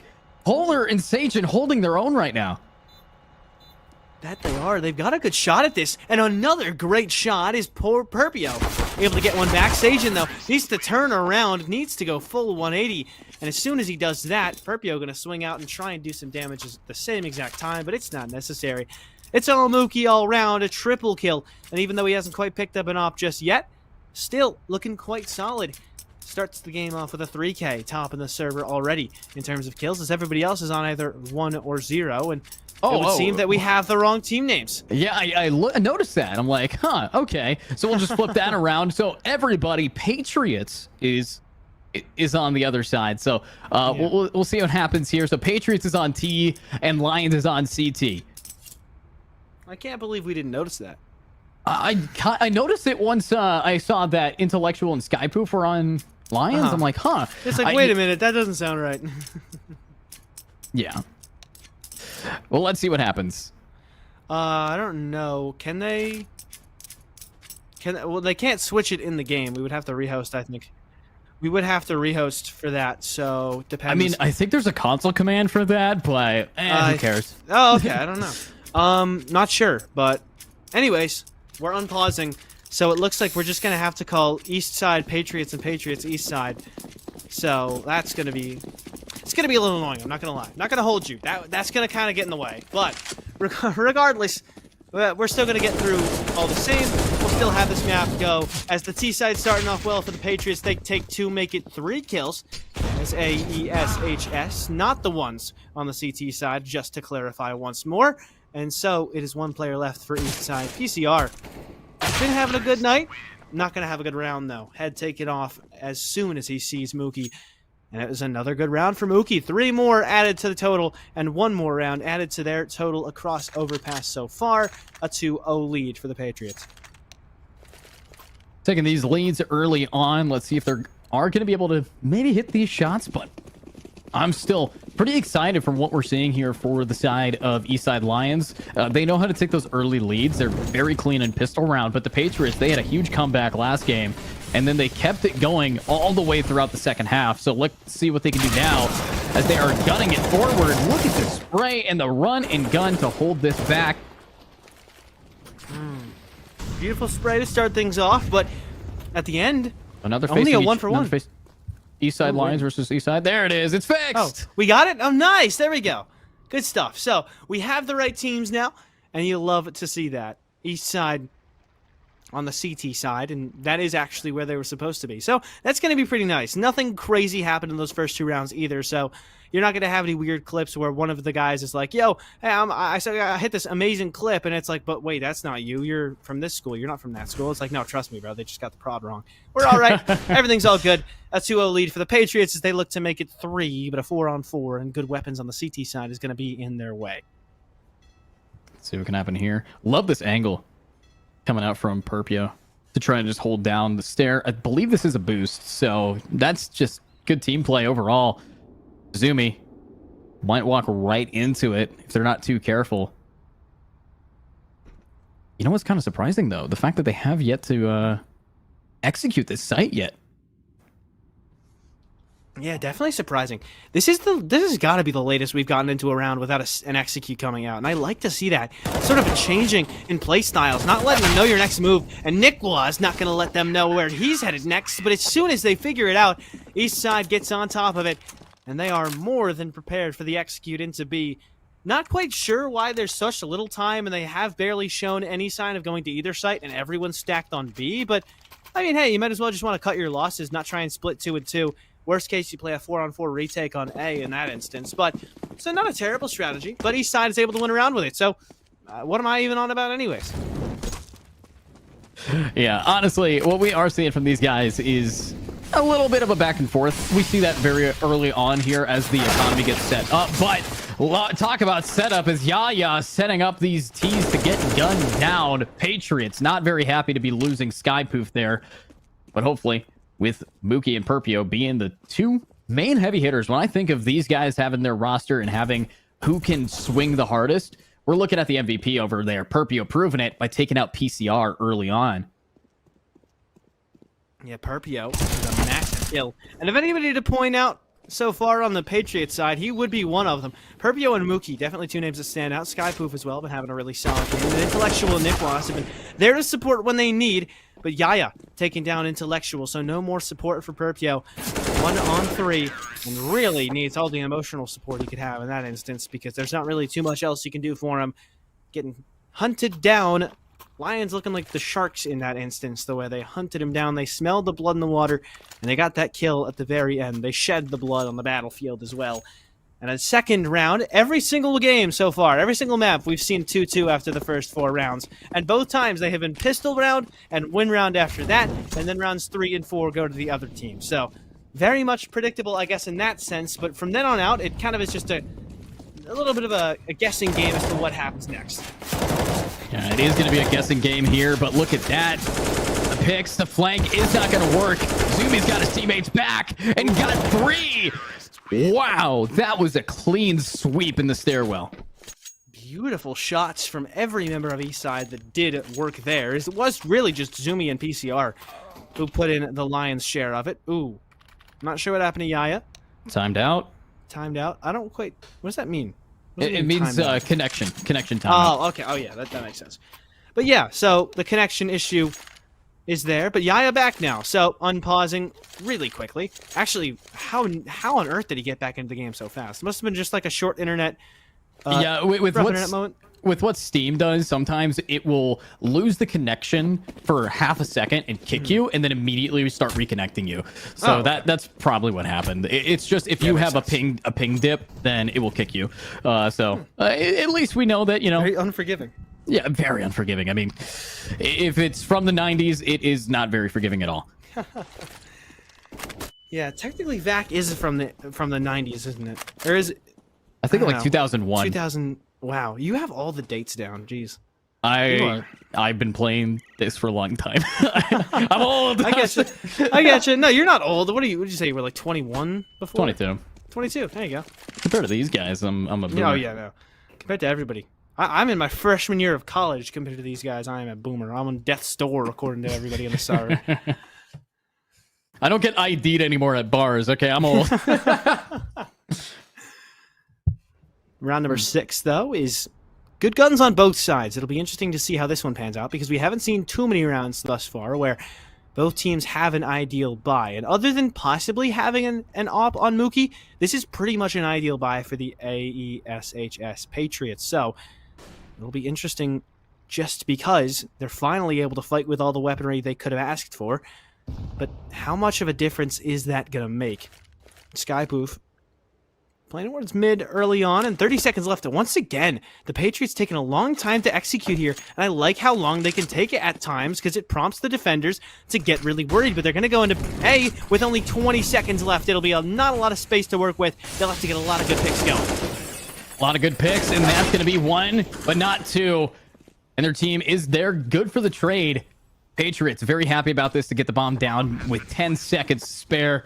And now we got Sajin and Yaya. Sajin, of course, playing pretty good compared to last game. So I can trust that Sajin might be able to bring it back. A beautiful flank from Yaya is going to open it up. And the swing and the hit, leaving only the one in long, but it's up to Yaya in a 1v1. Molly cutting him off the bomb. Beautiful pieces of utility to keep them on the point.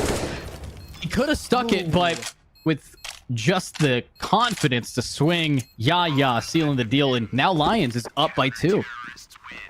Honestly, yes, he could have stuck that, but a little worried that there possibly would have been enough HP left on that last guy for him to possibly, you know, push through that Molotov in spite of it being there and it being such a foreboding presence, if you will. But a really smart play there from Yaya to then later swing off of the intel, because you know that he's going to be right behind that Molotov. He can't be any further away from it, or else he would just be giving that round away should you hop on that defuse. And you have a kit as well, so very quick defuse again on Yaya in that last round. So would have been a wise play of him to be much closer to that fire, just like he was, so Yaya could tell it was exactly what Sajin was going to be trying to do. Or not, that was not Sajin, but whoever that last attacker was, I believe it was Nick, but whoever it was in that last round. Now we're hopping into this one, and Sajin with a double kill, starting it off strong for Eastside. Yeah, starting off pretty strong here. Purpio will be able to get the trade, though, onto Yaya after Intellectual will unfortunately lose some brain cells, but Purpio down as well. It's now all up to Nick Waz here. And maybe they might be able to clutch it up. Nick, you know how to hold these down, but you're setting sandbags and they're getting heated up. Turn to glass. Let's see if you can absolutely get these picks, though. 3% chance. I mean, yeah, tough. Look at the stats at the top 3%. there. Oh my gosh, wow. I mean, yeah, I think this, what's it called? Like, it has like absurdly high win chances at times. Like, there was one round where everybody was dead and all they had to do was defuse, and it still had like the T's with like a 27% win chance. They know he's still in this corner. That is crazy. Or at least Polar seems to think. There you go. Yeah, good swing, good kill. Although I just realized that says Freiburger Zement on it. Do you think that's the German word for cement? Yes. Huh. So it's not sandbags. So it's not even sand. Yeah, it's not even sandbags. It's cement bags. Yeah, but cement's two What syllables. about just bags? What if they just started saying bags? That's less. That's 1. Yeah. We should honestly, right now, us two casters in this high school level finals will be able to change it. We got this. I'm petitioning Valve right now. We will start a movement. The community will hear our roars to make that call out technically accurate according to a couple of pixels based on a logo on the bags. Gotta push my glasses up first. Get my T982 out. But let's see this, though. TCR holding mid. This fountain is about to be dripping in blood instead. Look at that swing. That's going to be Purpio down. Unfortunately, the Deagle not as consistent as you want. Zumi taking the damage, but dishing it out the same way. We do have one on the flank. Intellectual not flashed. Missed the flash there, but what a pick, Nick! Taking it down. 8% chance here. Let's talk about these stats. I don't think that is accurate. I think that they could do it, but it's going to be a gamble. You think they can do it, huh?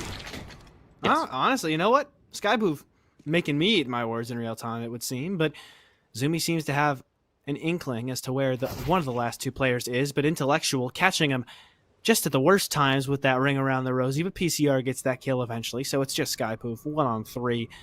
Barely even enough time to sprint it towards one of these bomb sites and possibly stick a plant, though he could do that, and honestly, at this point, might be worth it. Might be worth it, Sajin. Are they going to be able to find these people? I mean, no. Skypoof found the opening to escape, and not only that, ran all the way to B, plants the bomb on B, makes their team happy as this was an eco, and they desperately needed this kind of cash. But if they win on time, honestly, this is definitely doable. I see 3%. But with a position like this, that might give them a gun, and that's going to leap them up. But beautiful read from Zumi. Check your corners. And that's going to be lesson number 1 here from these academics. Yeah, I mean, high schoolers, but they are still qualified enough to teach you a couple of lessons, though they may still be very much in academia themselves, is 6-2 lead now for Eastside Lions. The lesson they seem to be teaching the Patriots is don't test us when we're on the CT side of Overpass, because they look incredibly strong thus far. And with our theorized map outlay with who banned what, I think with Eastside picking 1, Patriots picking 2, at least with what we expected based on how they played, this would mean that Eastside picked Overpass, which honestly, kind of showing just a little bit. They look very comfortable on the map so far, and the only rounds that Patriots were able to get were 2 of those first 4 after the pistols and all that, with very big differences in terms of the strength of the gunpowder teams have coming in to those first 4 rounds. In the next 4 rounds, we have seen a 4-0 sweep from Eastside when they have everything they could have asked for. Polar, though, asked for that kill, but did not receive, as the op barely misses, and AESHS are going to be thanking their lucky stars. They've still got 5 alive with 1 minute and 30 seconds left to go. Pretty happy to see what they can do. But here we go. Honestly, 5-5. This seems to be Lions' game on the CT side so far. And, you know, siding aside, this is one of the more even maps because you have so much time and so much ability to rotate. But it's going to be how they can just jump right into the crosshair of Polar, bounding up and down. That's going to be a pick away. And if you're going to get Perpy, that's going to be a big player out of the game early on here in round 9. Oh yeah, phenomenal kill to get early on. I mean, killing anybody at this point in the round is great to get because you know that Patriots have had a tendency for when they actually are going full util executes to wait until the last second, but they're usually not rotating off of the sites that you expect from them. So you can safely assume they'll go B, but they're actually not going to do that. It's going to be towards A, but Zumi's actually going to give away that they want to finish towards A quite quickly before his teammates can actually get here. Moving a little bit too far ahead of the pack, but Zumi's able to get 1 kill. That was Skypoof, the first one to go down. And now it's looking rough for the Patriots. Not getting too much better as the flash from Nikwaz gets his teammate killed. And the flash from Yaya gets Polar to get another kill. Nikwaz able to line up 2 with a couple nice headshots, but not able to get anything more. And yes, Pickwaz, you can get all the picks that you'd like, but still a 7th round for Eastside all the same, as they move into the 10th round, up 7-2. 7-2 right there. They have definitely not wanted a repeat of the map of Ancient, and with PCR having this op in hand, they might be able to drop some players at the same time. They know what they're doing, so this is looking pretty clean here for the Lions, but again, it's California versus a Midwest team of Illinois, so they're going to have to start doing the damage. But if Patriots brings this game back, I'm like 2 hours away from Illinois. I will drive there and shake their coach's hand, but what am I watching with entries like that? Nice entries, a clean, quick couple kills as the entries shut down really, really easily. And Eastside, actually, the ones to make sort of an entry play, if you will, is just kind of running out there, getting kills, and Yaya able to get 1 more. Bomb now dropped, 2 on 5. Yes, Mookie's got 1, finally with that op in hand, but that's not going to be enough to save the Patriots. It's enough to get a couple kills, though, so that could possibly put them in a comebackable spot. However, they did get that bomb back, and it's not going to be easy to do just that. Mookie going to have to really expose himself, but it looks like he's willing to do just that, getting closer and closer, inching towards that bomb, but not quite picking it back up. Knows that people are getting so aggressive here. And at this point, it feels more like a death match in terms of the positioning where everybody is, because they're just kind of placed sporadically across the map, and PCR with an op getting so aggressive, and he's going to try and flank these two as they move up along. See this, so setting up for these smokes. Oh, you gotta line up. Well, line up and get shut down as PCR's on that flank to get those picks, but Spoof is here. If Skypoof can keep this kind of going, he will be looking clean. But will they be able to get through this smoke in time? Sajin holds it down beautifully, and there was not a whole lot of time remaining for him, unfortunately, but 8-2, up 6 this time. And Sajin has hit max money, by the way. That is how well this has gone so far, these past few rounds. You don't see too many teams, too many players hitting 1,600, the maximum amount. And he's not the only one over 10K. PCR as well is in a phenomenal position.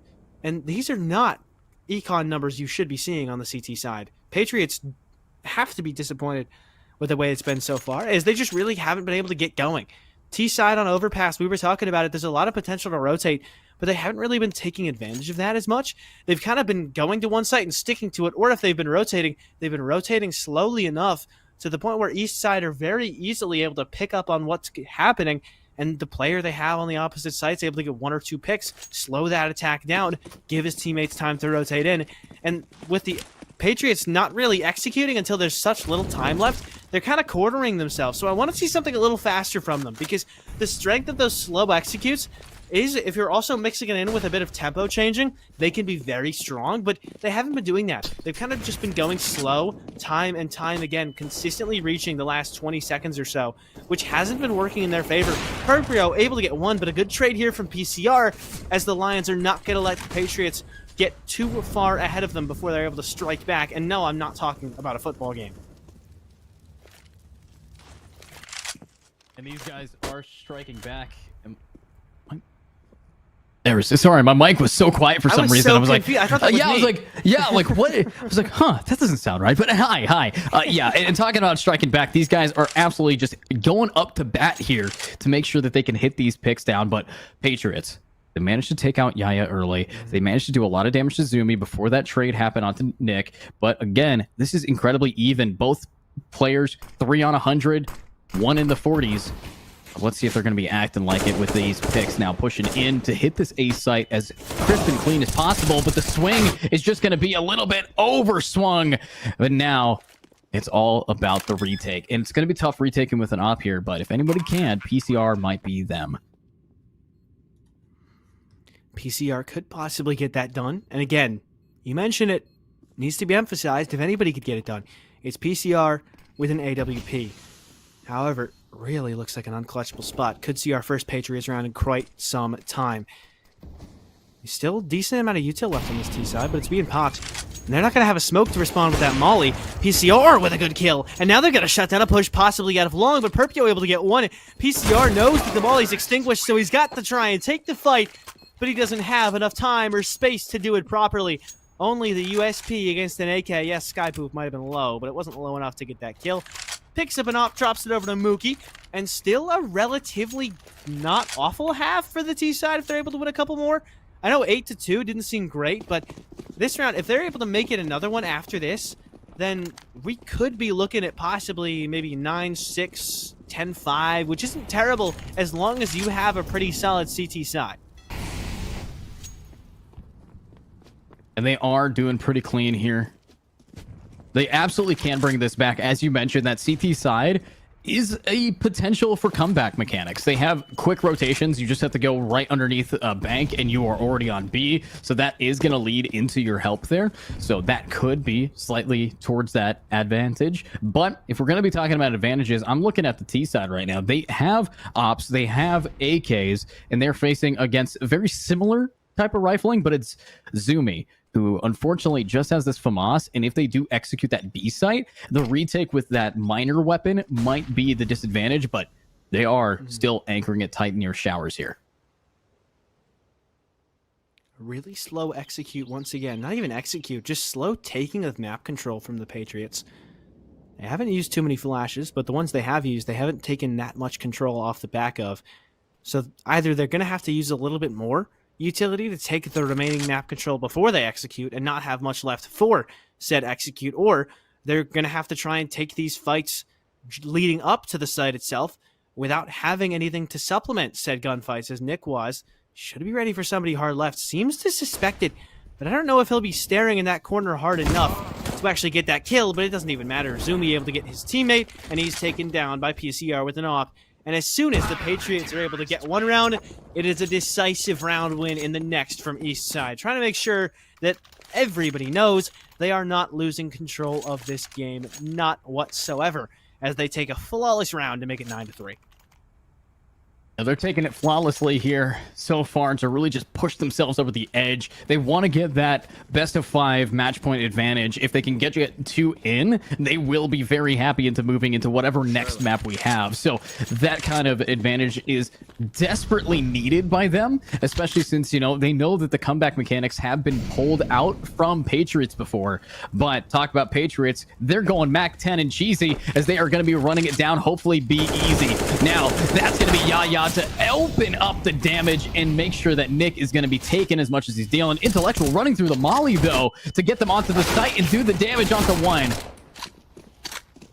He's taken down, though, but still trades. His teammate is avenged, but their teammate is avenged as well. PCR still alive, still very much kicking in heaven with an AWP, and that is not something you want to hear if you're on the other team. A triple from PCR? Yes, sir, it was a triple. And a 10th round for Eastside, as the AWP was the final frontier of sorts, but it was one that will not be conquered. And now a best possible half, a best case scenario, if you will, for the Patriots of 10-5. And even that's not phenomenal.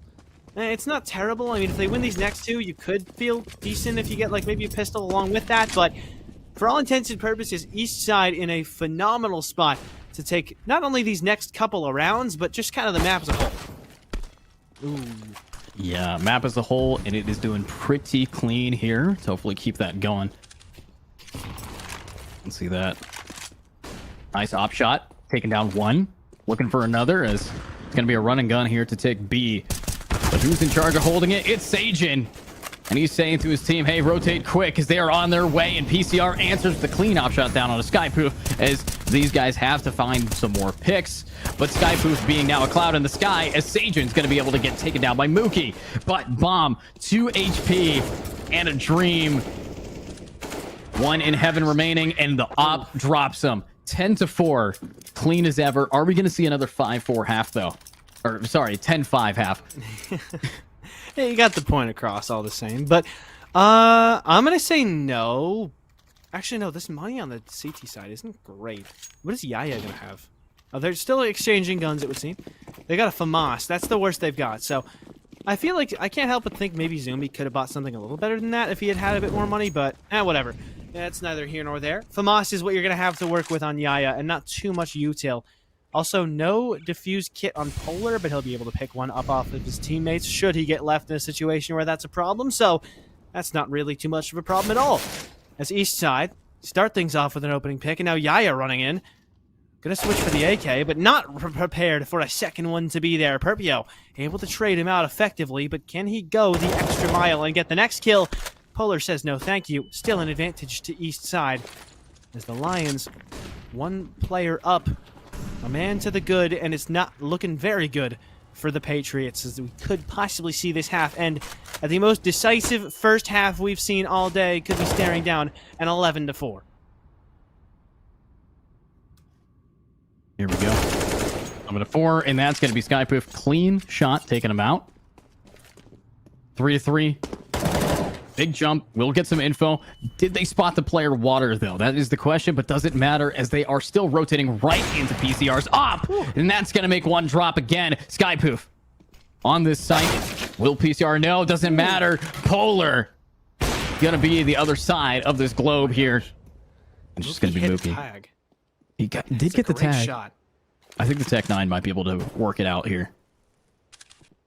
Then he needs 2 more after that. So even if he does get this first kill, which, again, looks not likely per se, but not unlikely, but he swings with the op instead and gets shot as soon as he goes out the door. And that round goes out the door. You'll have to be happy with 4 coming out of your T-side, Patriots. And I don't think they were quite happy with that. But then again, you're not usually happy with losing a half. But the beauty of losing a half is that now you're on the half that the other team just won oh so decisively. So can they make good on the potential that stands in front of them, as it is a half that can be won oh so decisively, as Eastside just proved to you, and as plenty of teams in the history of Counter-Strike have proven. The CT side of Overpass has a lot of potential for both sides, but regardless of what side you are on, being the one to be down 11-4 is tough, but it has to start with a pistol. If they lose this pistol, I don't feel very good about their chances going through. And I don't feel very good about this round, because 1 player's died already and everybody else has it beat. Here we go. Polar. Gonna work their way through.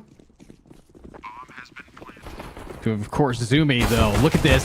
Cashing out at bank is unfortunately going to be a easy return of investment as they are gunning it down clean as ever. Lions now leading it from 11-4 to 12-4, up 8 rounds here. Yeah.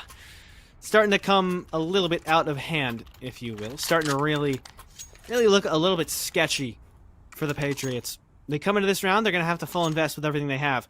What they have is a little bit of armor and some MP9s. How many MP9s? All the MP9s, all the time.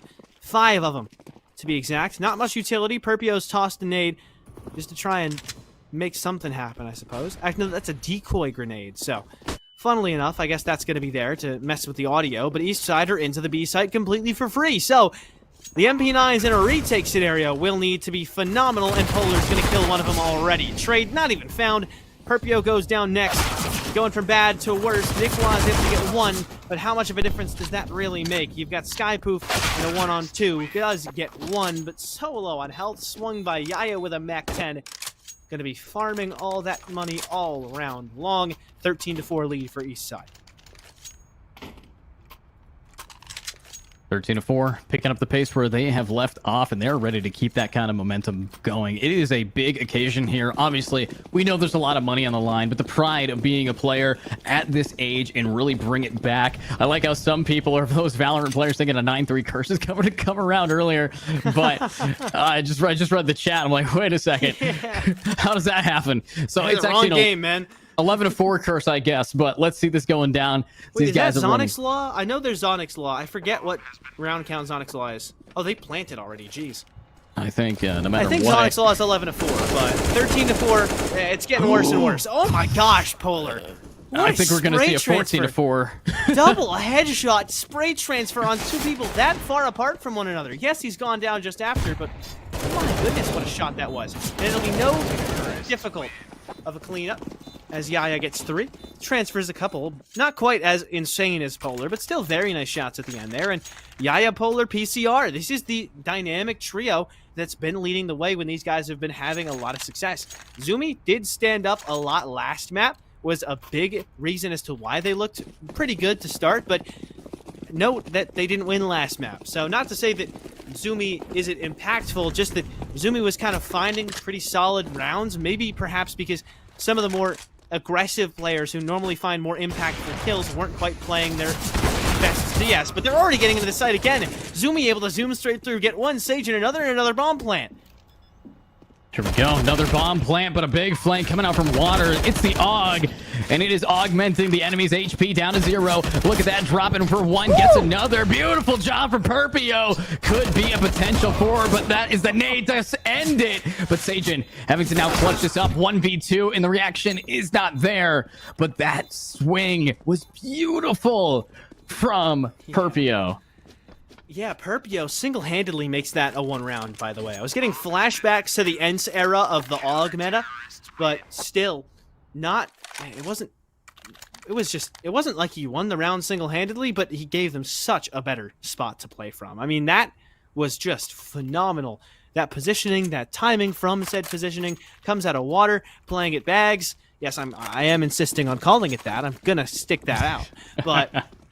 I mean, beautiful, beautiful retake, specifically from Perpio, and you've got to watch every angle. You might have just pushed through Monster, but nobody pushed through Water. They could still have somebody there. So, well, a little bit overzealous of the Lions. They get caught with their pants down from behind. 3 kills, and Perpio wins that round. Doesn't go with the AUG this round, though, but I think it's served its purpose. It's done its job. It's had its moment.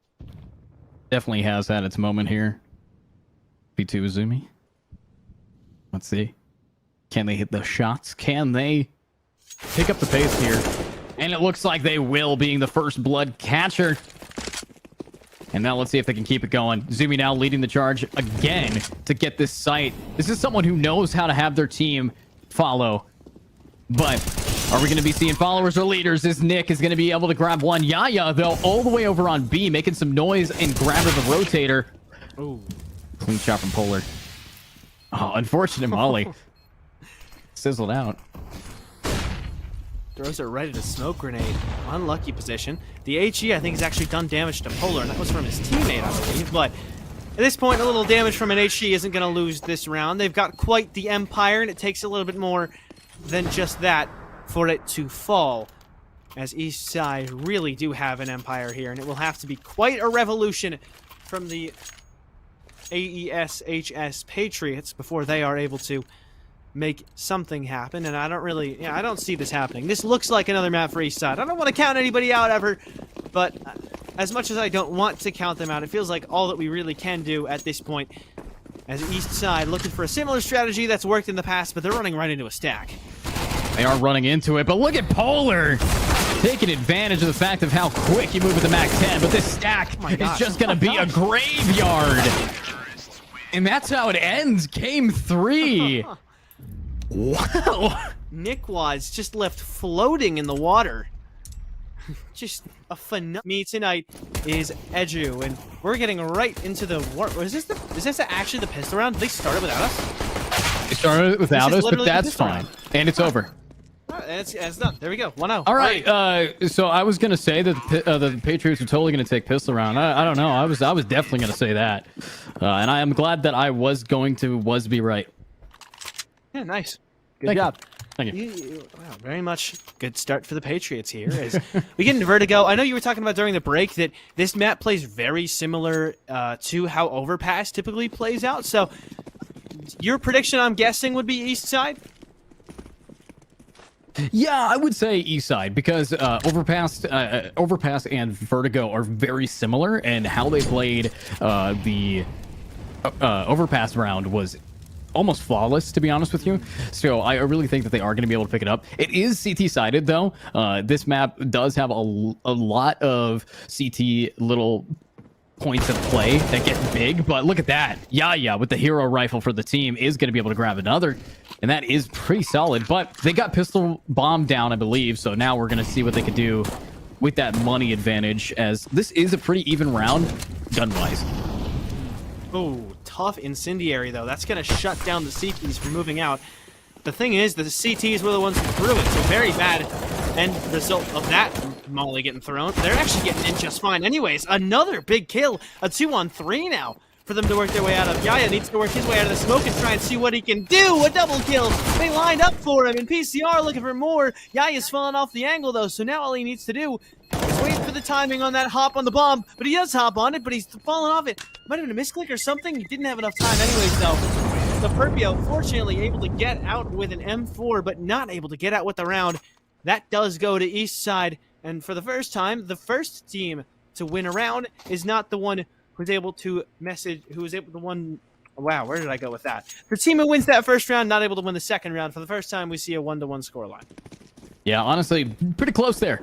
But I'm looking at Yaya, who now has a rifle with the rest of their team, 3-2 to pick it up. Everyone died last round, so it was a little bit expensive for them, but it's always worth it to win round 2, especially when you are counter buying. That is going to force these guys to have to go in with a pistol and a hero rifle in the hands of Perpio.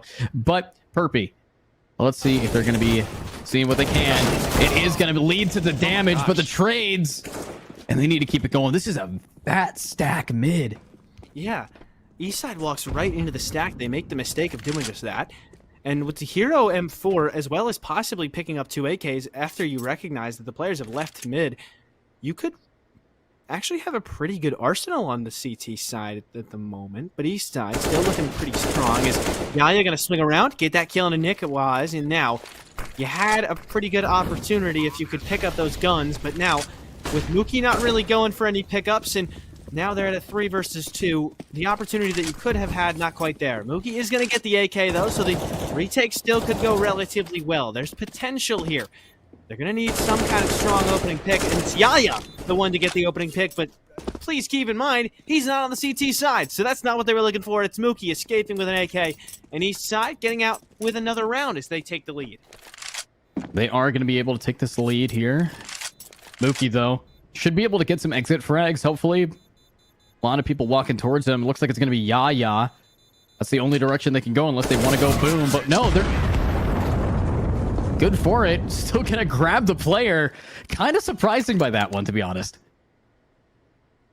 Yeah, definitely a little bit of a shock, but I mean, hey, I don't think Eastside's really going to be complaining. You take a gun off the defensive side, and now econ is going to be even worse going forward. That is some util they definitely cannot afford, and that is a couple helmets they're not going to be able to buy up. And they're playing into a Galil, so Sajin, if he takes a fight against some of these players without helmets, that's actually going to make a pretty significant difference.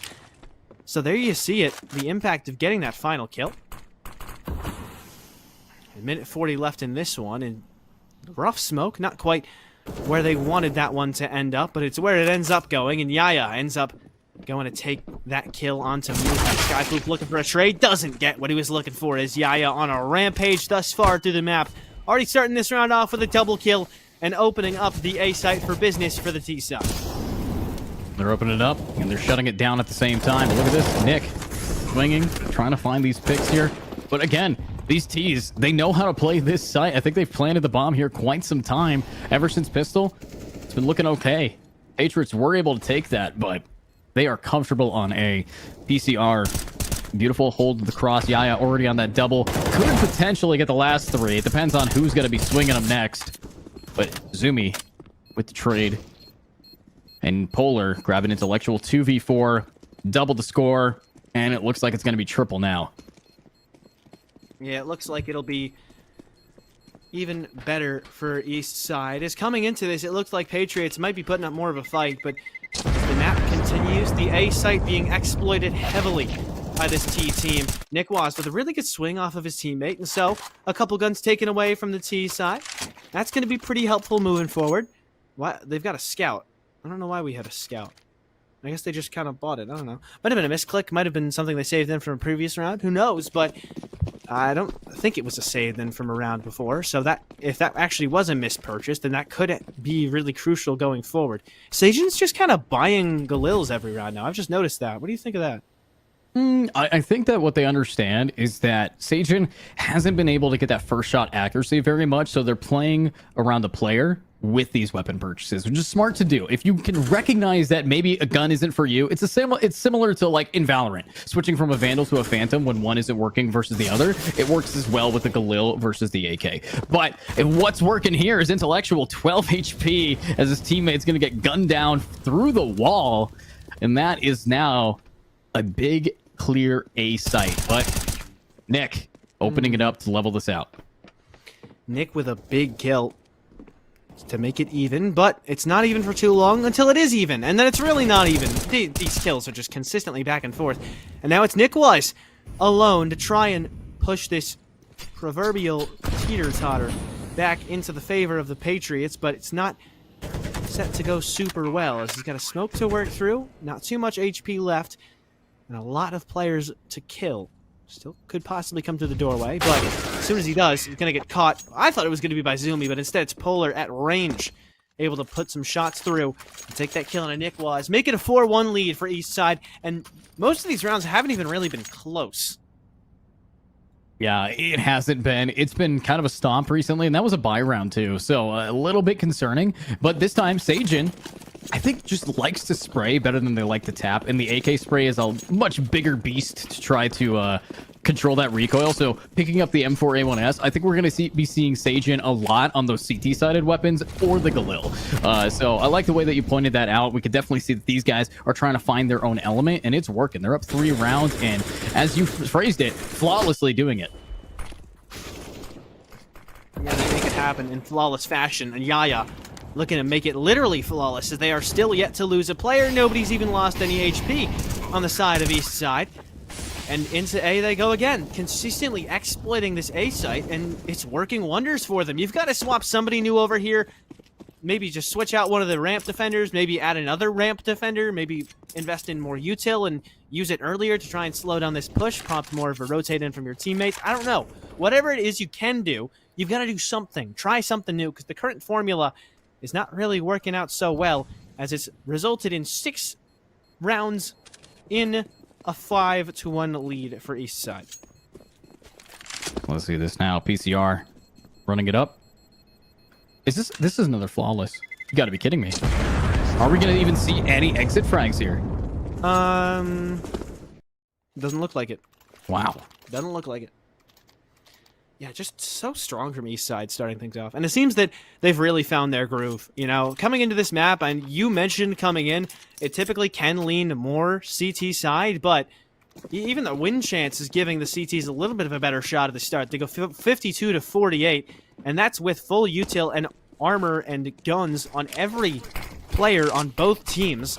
So even the Counter-Strike itself seems to think this map would lean CT-sided, but Eastside tends to differ, as they would like to raise that it actually leans Eastside-sided, as Yaya able to get yet another opening pick. Just kind of the opening pick merchant through this map so far. Yes, Polar went down just before, but I'm still going to give Yaya the credit and an early kill, because he's just been doing such a good job at getting early picks consistently, time and time again, tormenting these Patriots players very early on, but they've kind of nestled into their spots at the moment. 2 players on each bomb site, and now it's up to Eastside to decide which site they would rather go to. Well, let's find out if it is going to be good enough. Of course, 4-4. The only player down, Polar. Yaya, though. I gotta know, what is their KD sitting at right now? They have been absolutely crucial, and it's gonna be a little worse than it was when I asked, but still doesn't matter. These guys know how to make a comeback, come out of nothing. And here it is, Nick, the timing of swinging away. Not going to be able to repeat that. And Sajin leading the charge, but from behind, Intellectual with the double down before PCR trades it out. Now you are going to be able to see the corner get held, but you're going to be holding it at the corner. Let's see if you're on the corner of happy, healthy, and hungry, as these guys are hungry to clutch a 1v3. I like that one. Eastside. Gonna get the bomb back, but I think is he gonna be expecting somebody here? No, surely not expecting Skyproof there. Skypoof. Rather, I had an extra R there, but what how brutal it was at the end of that round. Definitely would have rated that movie R, to say the least. Is second round for Patriots. They're finally able to put something more on the board. They got the first one, and they've gotten the most recent one. It took an extra 5 rounds, but by the time they hit that 7th, it's more than good enough. Just shutting things down early, and that's the first time we've seen them really fire back in terms of early picks. And you could see the way it affected Eastside in terms of how disheveled they sort of looked. They went 1 for 1. They even had a good trade back from Yaya, but immediately they were like, all right, guys, we got to slow this down. What do we do here? Because we're used to just getting the early picks, much like in this round, where they've gotten 3 kills, and the site is free once again. So it would seem that the ideal way to combat these attacks from Eastside is to get an early kill or 2. But it's much easier said than done. Personally, I think maybe moving Mookie over here, possibly having that off that is so accurate, looking down ramp, could help with getting an early pick, or possibly even 2. But that's been what has worked in the past for the Patriots. Perpio able to get 1 kill onto a retreating PCR, but that means now they're going to know where to expect them. So, Eastside just looking for more kills, looking to take some money off of the CT side as they wait for the bomb to detonate and for them to be gifted their 6th. Wow. And gifted is a word to use for it, because this is being wrapped up in a bow tie, but unfortunately now we're seeing these guys trying to tie it up, but let's see them go back to the bathroom, and maybe, just maybe, they'll be able to fix what's going on for them. Maybe they are just having a little bit of a bowel issue. Eat your fiber, guys. Cool.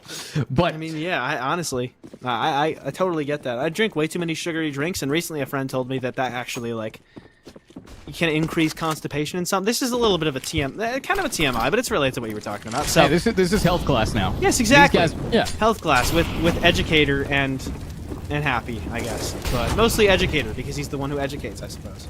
I gotta teach people. But let's see who's gonna be learning a lesson right now. Is Zumi just doing so much damage to that nade? Skypoof. There with the trade, though, grabbing Polar.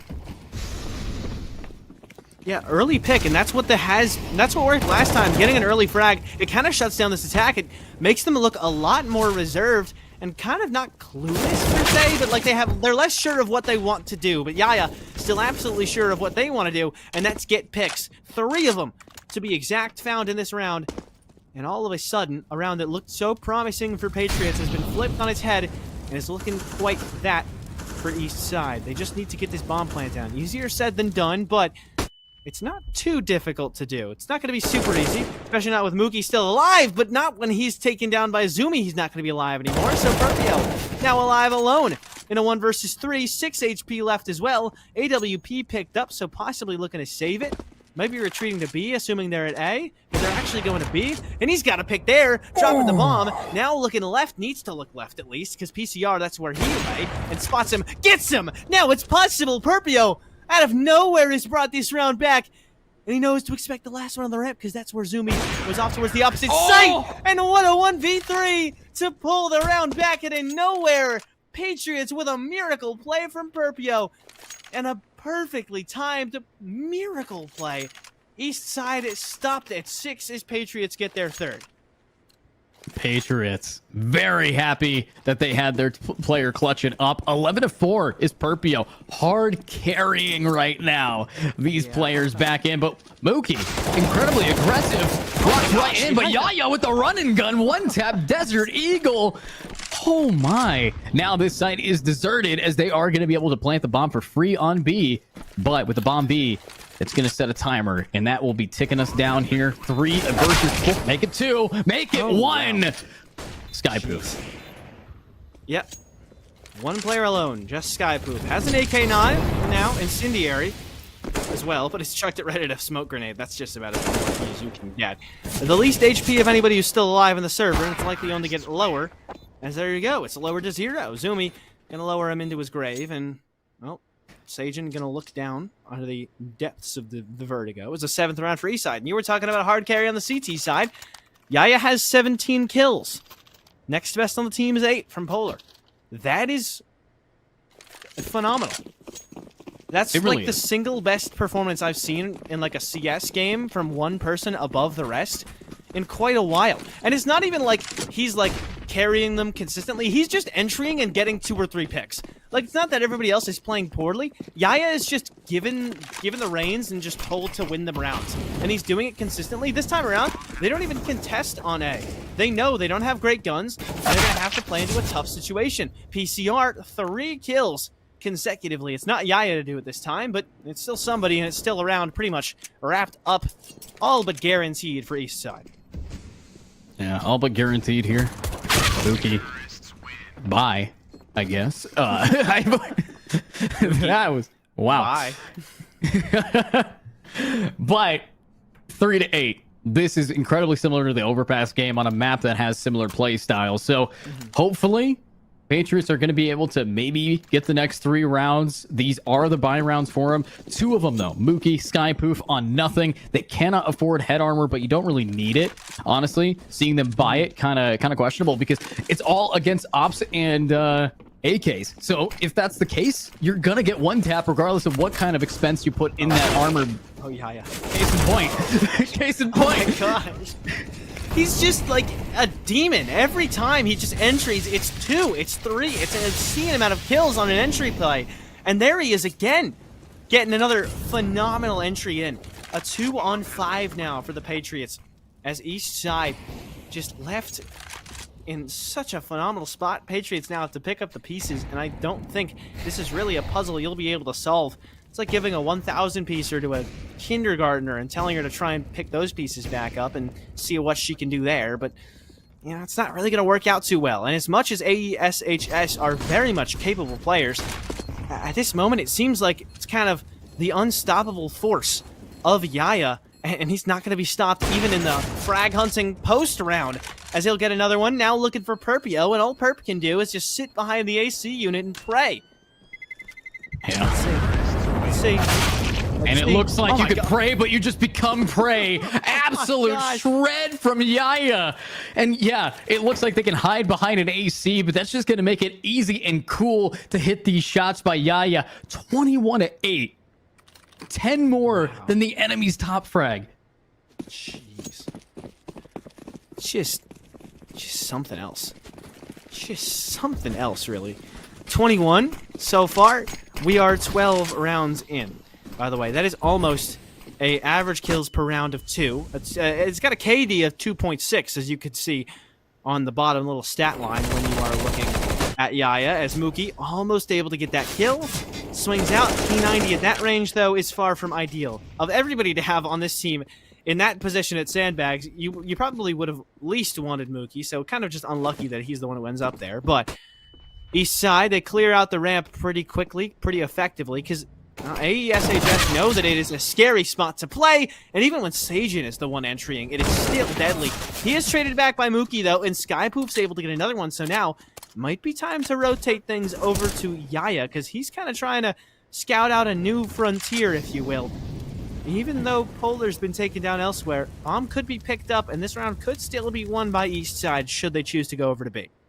Yeah, I mean, these are some of the heavy hitters, but Intellectual grabbing one. Zumi needing to clutch this, walking, unfortunately, right into a crossfire and a P90. And that is going to shred him down there. Now, Intellectual will be able to grab that op and keep their team in a happy spot. But at the same time, you know, they needed that one round. Still, even with that round going to Patriots, that percentage tells me that Lions is looking pretty happy right here.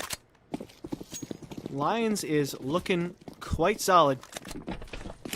Really, what more else could you say than just when they're getting entries, they don't lose, and they're getting entries a phenomenal amount of time. It's Polar, the first contact this time, and he's even able to do quite well. Zumi comes in next off of the intel that his teammates have gotten, and Skypoop coming around the corner, not able to get too much damage. Yaya's been killed, though, and Sajin goes down as well. So now Mookie just going to have to play towards the B staircase. His bomb dropped, PCR and Zumi alone.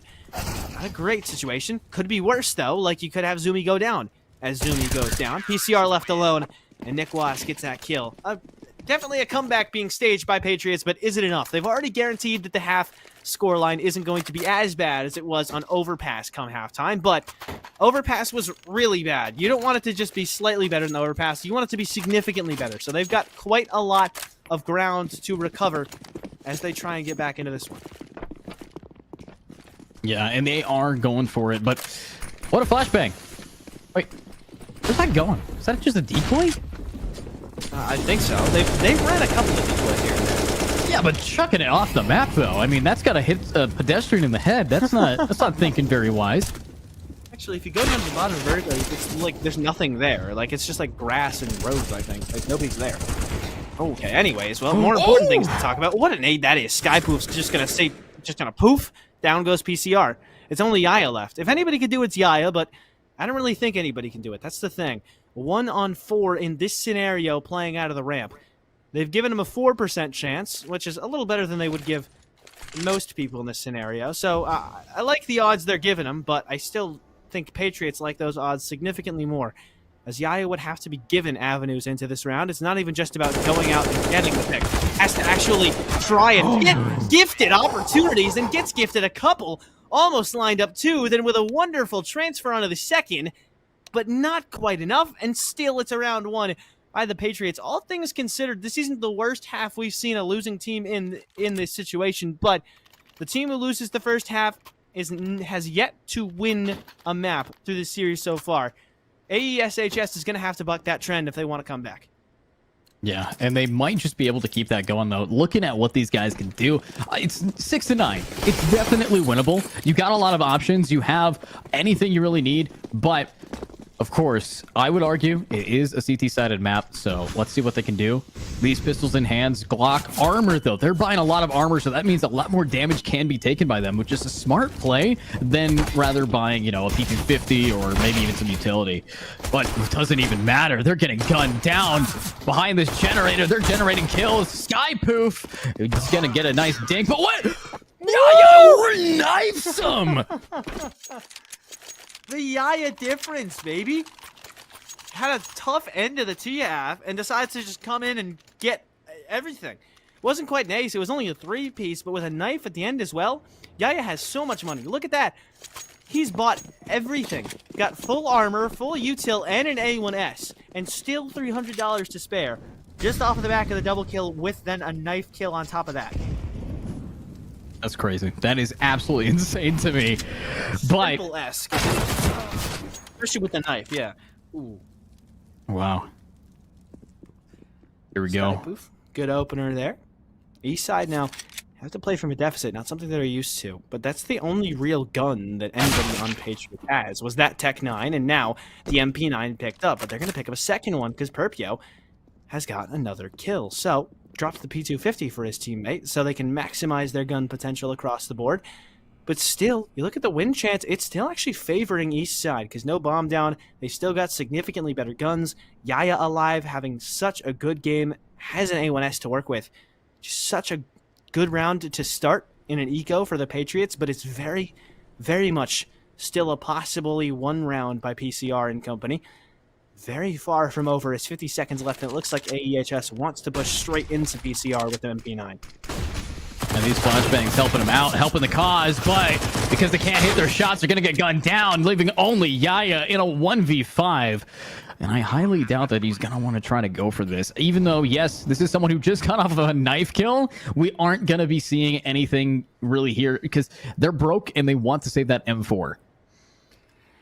Yeah, I don't quite know what Counter-Strike is on about. I think it's significantly less than 25% chance. I feel like if you give him 10 opportunities to win this, maybe he wins it once. Definitely not 4 of those times. What do you mean? What am I talking about? Caster Apparently, curse? Yaya, there is nothing the man cannot do.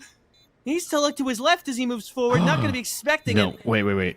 He's retreating, but Perpio's right there, I think. Yeah, it is Perpio. Now he's all of a sudden hunting Perpio, who thinks he's hunting Yaya, and his teammates completely on the other side of the map. I think Yaya should be given a kill, but no. Every time he rounds a corner, Perpio rounds a different one.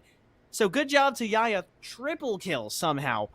But still a round for the Patriots, and they're making this one of the more competitive maps we've seen so far today. Wow. Yeah, I honestly, because of what just happened there, I am 100% now qualified to think that the win percent chance is 100% accurate. Yeah, I mean, the win percent chance in that instance, if you had actually gone for that retake, maybe, who knows? Let's see it. Yaya still having that gun. Dualies, though. I'm looking at PCR pulling out dualies. Ooh, dualies. Yeah. They are kind of a little... I mean, you watch pro teams, on certain maps, you'll see 1 or 2 people buy dualies, like consistently. Like, they're not meta, per se, but they're not, like, a totally out of meta pick, either. Like, it's not like you buy dualies and it's like, what is this guy doing? He's trolling his games, or he thinks he has a free win. The R8 would be that. That would be the R8, yes, precisely. I don't know how you kill anyone with that gun. It's just so awkward and finicky to use. Yeah, I just remember I was there during the patch where it went live. R8 meta? It was I played Inferno and everyone was getting wallbanged through apartments. There was nothing you could do. And talking about Inferno, back to the dualies. Honestly, Inferno is one of those maps where dually rush B is just so common. But let's talk about commons here, as these guys are about to have the comment on their team's gameplay with not a whole lot to go with the run and the gun and the spray and the prey. Unfortunately, they're gonna have to be praying a little bit higher up if they want to clutch this round. Bomb now down. A lot of damage being dealt. Yeah, a lot of it being dealt, but not enough seemingly, as everyone's so low, and this seems like prime rain for PCR to farm a couple of kills, but he only gets the one, and it's just left to Sage. Does he even go for this? Where is he? He's right on top of the bomb, but he's thought better of it. Unfortunately, if only he knew he was playing against people whose collective HP is less than half of what he's got on him, but I don't even know if that would dissuade him from saving in this situation, as he just wants to take the gun forward and give that 8th up to Patriots. We could just be looking at a very T-sided Vertigo. Wait, did you see that little note from the round? Yaya did not kill anyone, but did 296 damage to enemies. The most Yaya statistic. Even when he's not killing anyone, he's literally taking more than half of their collective HP away. Oh my god. That is crazy. I mean, the carry's crazy. Yaya going 29 and 12, almost 30 bombing, and we are about 20 rounds in. Yes, exactly. We are on our 19th round. We've seen 18. He's got 29. That's phenomenal. Skyboom is going to try and make a phenomenal play. Gets 1. Looking for more. Gets 2. Nice kill on a polar. That one actually does go to Skypoof. Assist by Perpio. And now an 8th round was found last time in a situation where they had a really good start. Looks like a 9th should come through as long as Eastside don't pull off any miracles. They really, I think, need to just get around where everyone's invested, though. Because it feels like in the rounds that we've seen lately, they just have had, like, half fragmented buys. It hasn't been as confident as we'd like to see from them. The Patriots have been taking advantage consistently. Now they're going to take advantage of a completely open B site and pretty much lock in a free round win. They've got their coupon for 1 free round win on Vertigo attacking side, and it seems like now's the time to cash it in, but Zumi has other plans. Yeah, Zumi treating like the manager who says that coupon might be expired, but yeah. This time it says 1% chance. Oh, you got to give them more than that. Come on now. Oh, no, it's because they have AKs. Last time they had all pistols and like. Well, they have AKs ragtag. and full armor, so yeah, that's the reason why. It is pretty rare, pretty risky.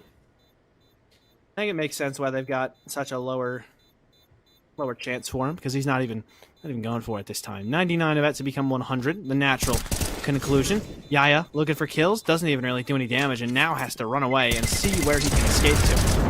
As he's sitting in the underneath connector, hopping over to the ladder room, and will get out just fine. I don't know about just fine, definitely a little traumatized by how actively Patriots were trying to take him down, but they can't quite get that kill. And how on earth have we seen this go back to a 9-10 scoreline? Honestly, I really do think that, yes, Yaya is carrying real hard, but when it comes to the CT side, you're going to need to have your team pulling their own weight a little bit more. And, you can't hold the sight from across the map, unfortunately. But you can take one from across the map, and that's how he's been able to really just lean it in. PCR, though, will be picking up that op to hopefully help with the real carrying potential that they need. Oh. Ooh. Couple of smokes and mollies in good spots, and that's going to dissuade any fight back attempt from Eastside. Is moving through Intellectual with 2, and now Skypoint coming from middle has the other 2 lined up completely for free, and a great flash from Nick was just in case Zumi had any ideas of turning around and looking for the kill. It's Yaya in a clutch situation. They're giving him 5 this time, and if he wins this round, he would give his team 11, but it does just seem as though it's a little bit too much to ask. And at this point, how many more rounds can you go saving Yaya? I feel like he's waiting for an opportunity to be given over, and there's the opportunity. That could be exactly what he wanted. Flashbang over the top, not going to affect him at all. It affects Nick Waz, but as he's pushing forward, he's got too many fights to isolate. Might just be too much to ask, but he gets one more, and the last player's been revealed, but he has no ammo left. It's too much, and not enough ammo at the end. Nick Waz with a beautiful kill, and for the first time, both of these teams are tied at a very, very late point in the game. Yeah, very late, but 32. Yaya still trying their best, but the problem is their money is broken right now. They have now needed to now kind of fix it with the Thrifty, and that is risky as all get out. We do see a little bit of a fake flash there. That window definitely helps with the push-up, but it's still going to be another B push. I feel like they've given up on A because they know that CTs have had that lock and key, but Intellectual with this boost might be able to help their teammate, but I don't think they're going to be able to get up on that ledge. They are, just barely, but ooh! Whew. Good reaction time. Perpio, quicker on the trigger, it would seem. Catches one in the corner, Zumi down. Another one for Perpio. And it would seem that the attacking side, one player making big plays on the entry, has carried over to the other team's T-sided plays as well. And Perpio, the player to make such a big impact, as just going in, looking for an ace, gets it! An ace from Perpio! Killed the entire other team, and Patriots have taken the lead, I think for the second time this map? Yeah, because they won the first map. They won the first round on this map.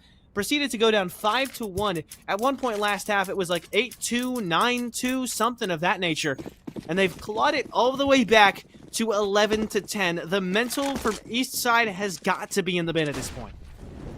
It really does. It has to be pretty powerful here to try to shift that mental economy back in your hand, because they're so focused on all the little things that they're making these mistakes on. I'm surprised that we haven't seen like any timeouts be called yet, because if they just get that mental back on its track and then get that idea of exactly what they need to do next, they win this entire match if they could just seal the deal here on Vertigo for the side, at least, of Lions. Yeah, and it looked so inevitable. I don't think we ever said this series is as good as over, but I know that we were definitely thinking Lions might be able to wrap this up in 4. We could be staring down a map number 5. Don't want to count them out of it just yet, as Eastside has all the guns they could ask for in this round. An AWP on Polar, M4A1Ss on everybody else except for Zumi, who's chosen the A4. But everyone's full invested. Lots of util in the round as well. I think the only person who doesn't have too much of it is Polar, because he chose to go for that off. So had to sacrifice a helmet and some utility, but the push coming into B, completely opposite site as the one that Eastside exploited so many times, and it's Zumi, the one to exploit this attack, but it kills all around, and they end up favoring Eastside. Now, it's only left to Skypoof 1-on-2, coming out of middle, but he's tossed an HE, so they know where to expect him. And with just 30 seconds left, 16%, that's the odds they give him. What do you rate him any higher or lower? I'd say it's where it should be right now. Definitely, because we know Skypoof in the past has tried to hit these, but here, just because they have a 16% chance does not mean that it's 0. They are definitely able to seal the deal here. And with the timing there, smoking it out, rushing it out, grabs it, but 20 HP. It's 5 seconds, though. He has to play it now. Doesn't have time. No time. No time. 0% now. I like how it says win chance at the top there. Like, okay. But, yeah, 1v1. That's what Lions needed, though. And it was pretty expensive for them. However, Patriots, they're okay with this. Yeah, it was expensive. It was not decisive. It was much, much closer than they would have preferred. But it was a round win. That is all. And they cannot be complaining. At this point, so many round wins in a row from the Patriots. Just to be able to respond at all is phenomenal for them, as they've hit 11-11. And this is what we saw from the Patriots. They had a really good showing towards the end of the half. And so we could see that same thing out of Eastside. And if we start to see that soon, it's definitely soon enough to the point where winning the map in regulation without even needing overtime or just winning the map at all at this point is still a possibility for them. Yeah, definitely still around the corner to take the cake. But let's see who's going to be able to blow out the candle or put the icing on top. Let's find out. Polar, this op, might be able to seal the deal. Very risky for these guys, to be honest with you, but let's see what they can do. Of course, Skypoof looking around, trying to find just that pick. Skypoof previously not being able to clutch. Oh, what a shot! Dropping Perpy down to nothing. Jeez.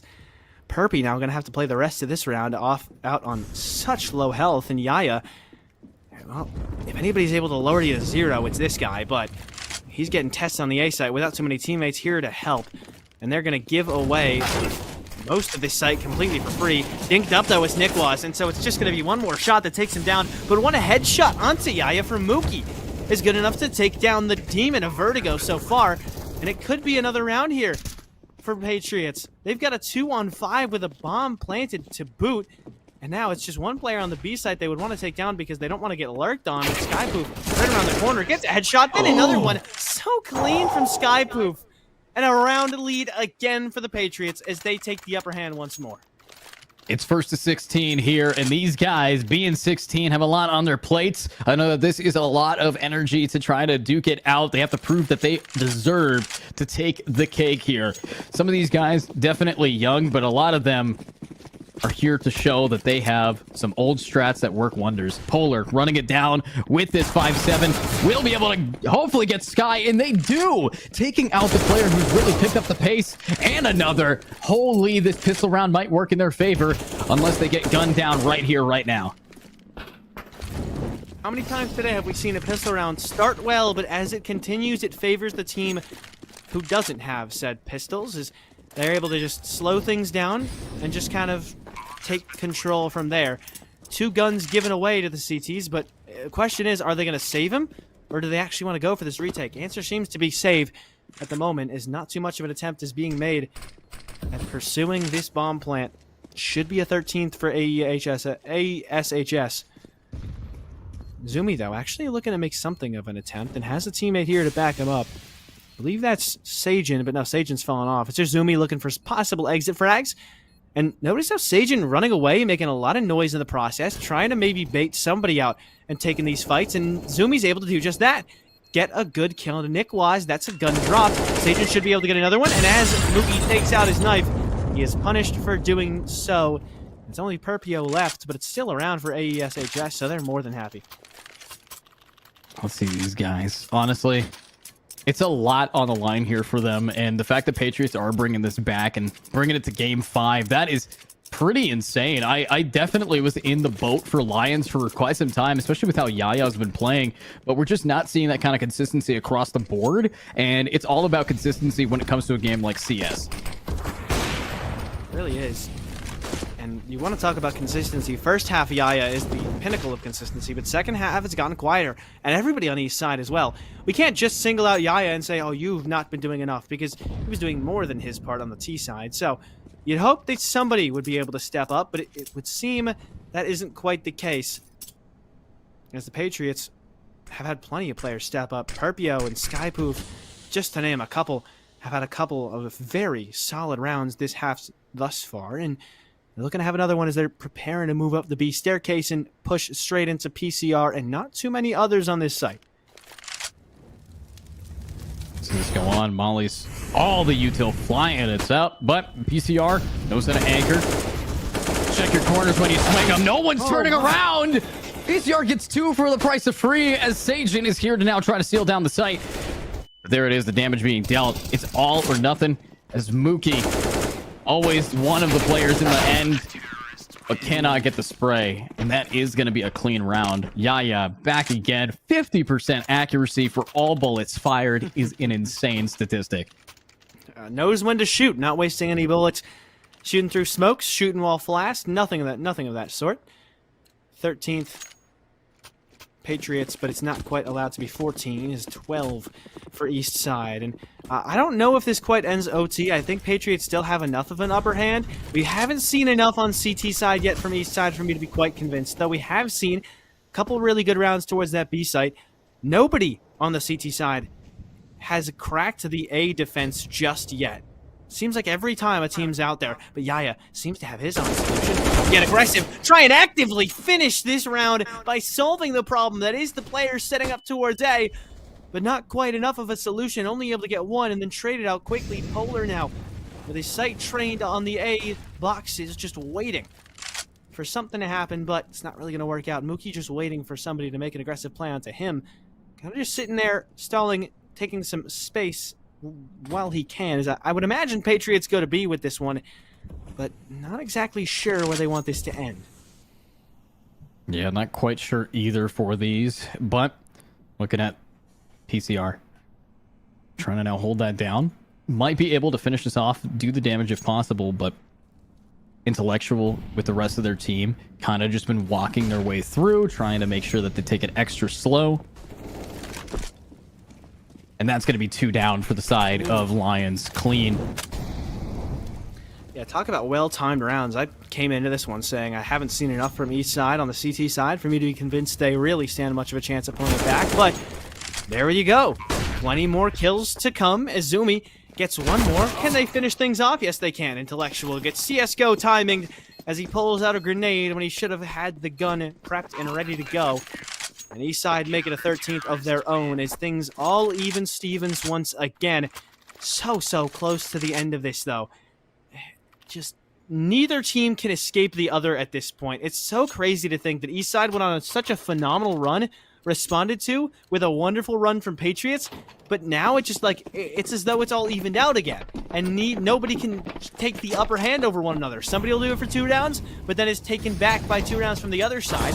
And for such a decisive game at the start, you would think it would be a little different, but Yaya trying to be the difference maker as he makes it such a good start for Eastside. They've already got a 4-on-3 with Nick Wads, a little bit of HP taken off of him as well.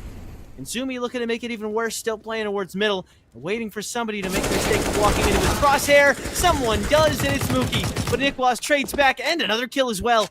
Taken so many fights, but hasn't lost a single one yet. And another kill from Perpio. Now it's just a 1-on-2. And for all this effort to be for nothing, Yaya so disappointed staring at his monitor right now to think that he got 2 to open things up. Another couple kills from his teammates, but now Polar needs to clutch a 1-on-2. And that clutch needs to happen soon, but it's an op in hand. We saw Perpy be able to do this last time, but here's the thing. Every time you adjust that scope, you are going to be giving away your position. And that's why that nade's flying. Pretty tough round here for these guys to really seal the deal. Might be able to do some more damage, though. Ooh, gets the first one. But the op, it doesn't look great, but wait, they're both so low. Everybody 1 HP, so even having the rifle might not be a massive advantage. So the P250 could actually do something huge here, and he gets the kill! What a clutch Polar! Able to bring it back in a 14-13 lead now for Eastside. it looked like they had it wrapped, and then they looked like they had no chance, and then they were barely bringing it back, and now after that one, they stand 1 round off of match point.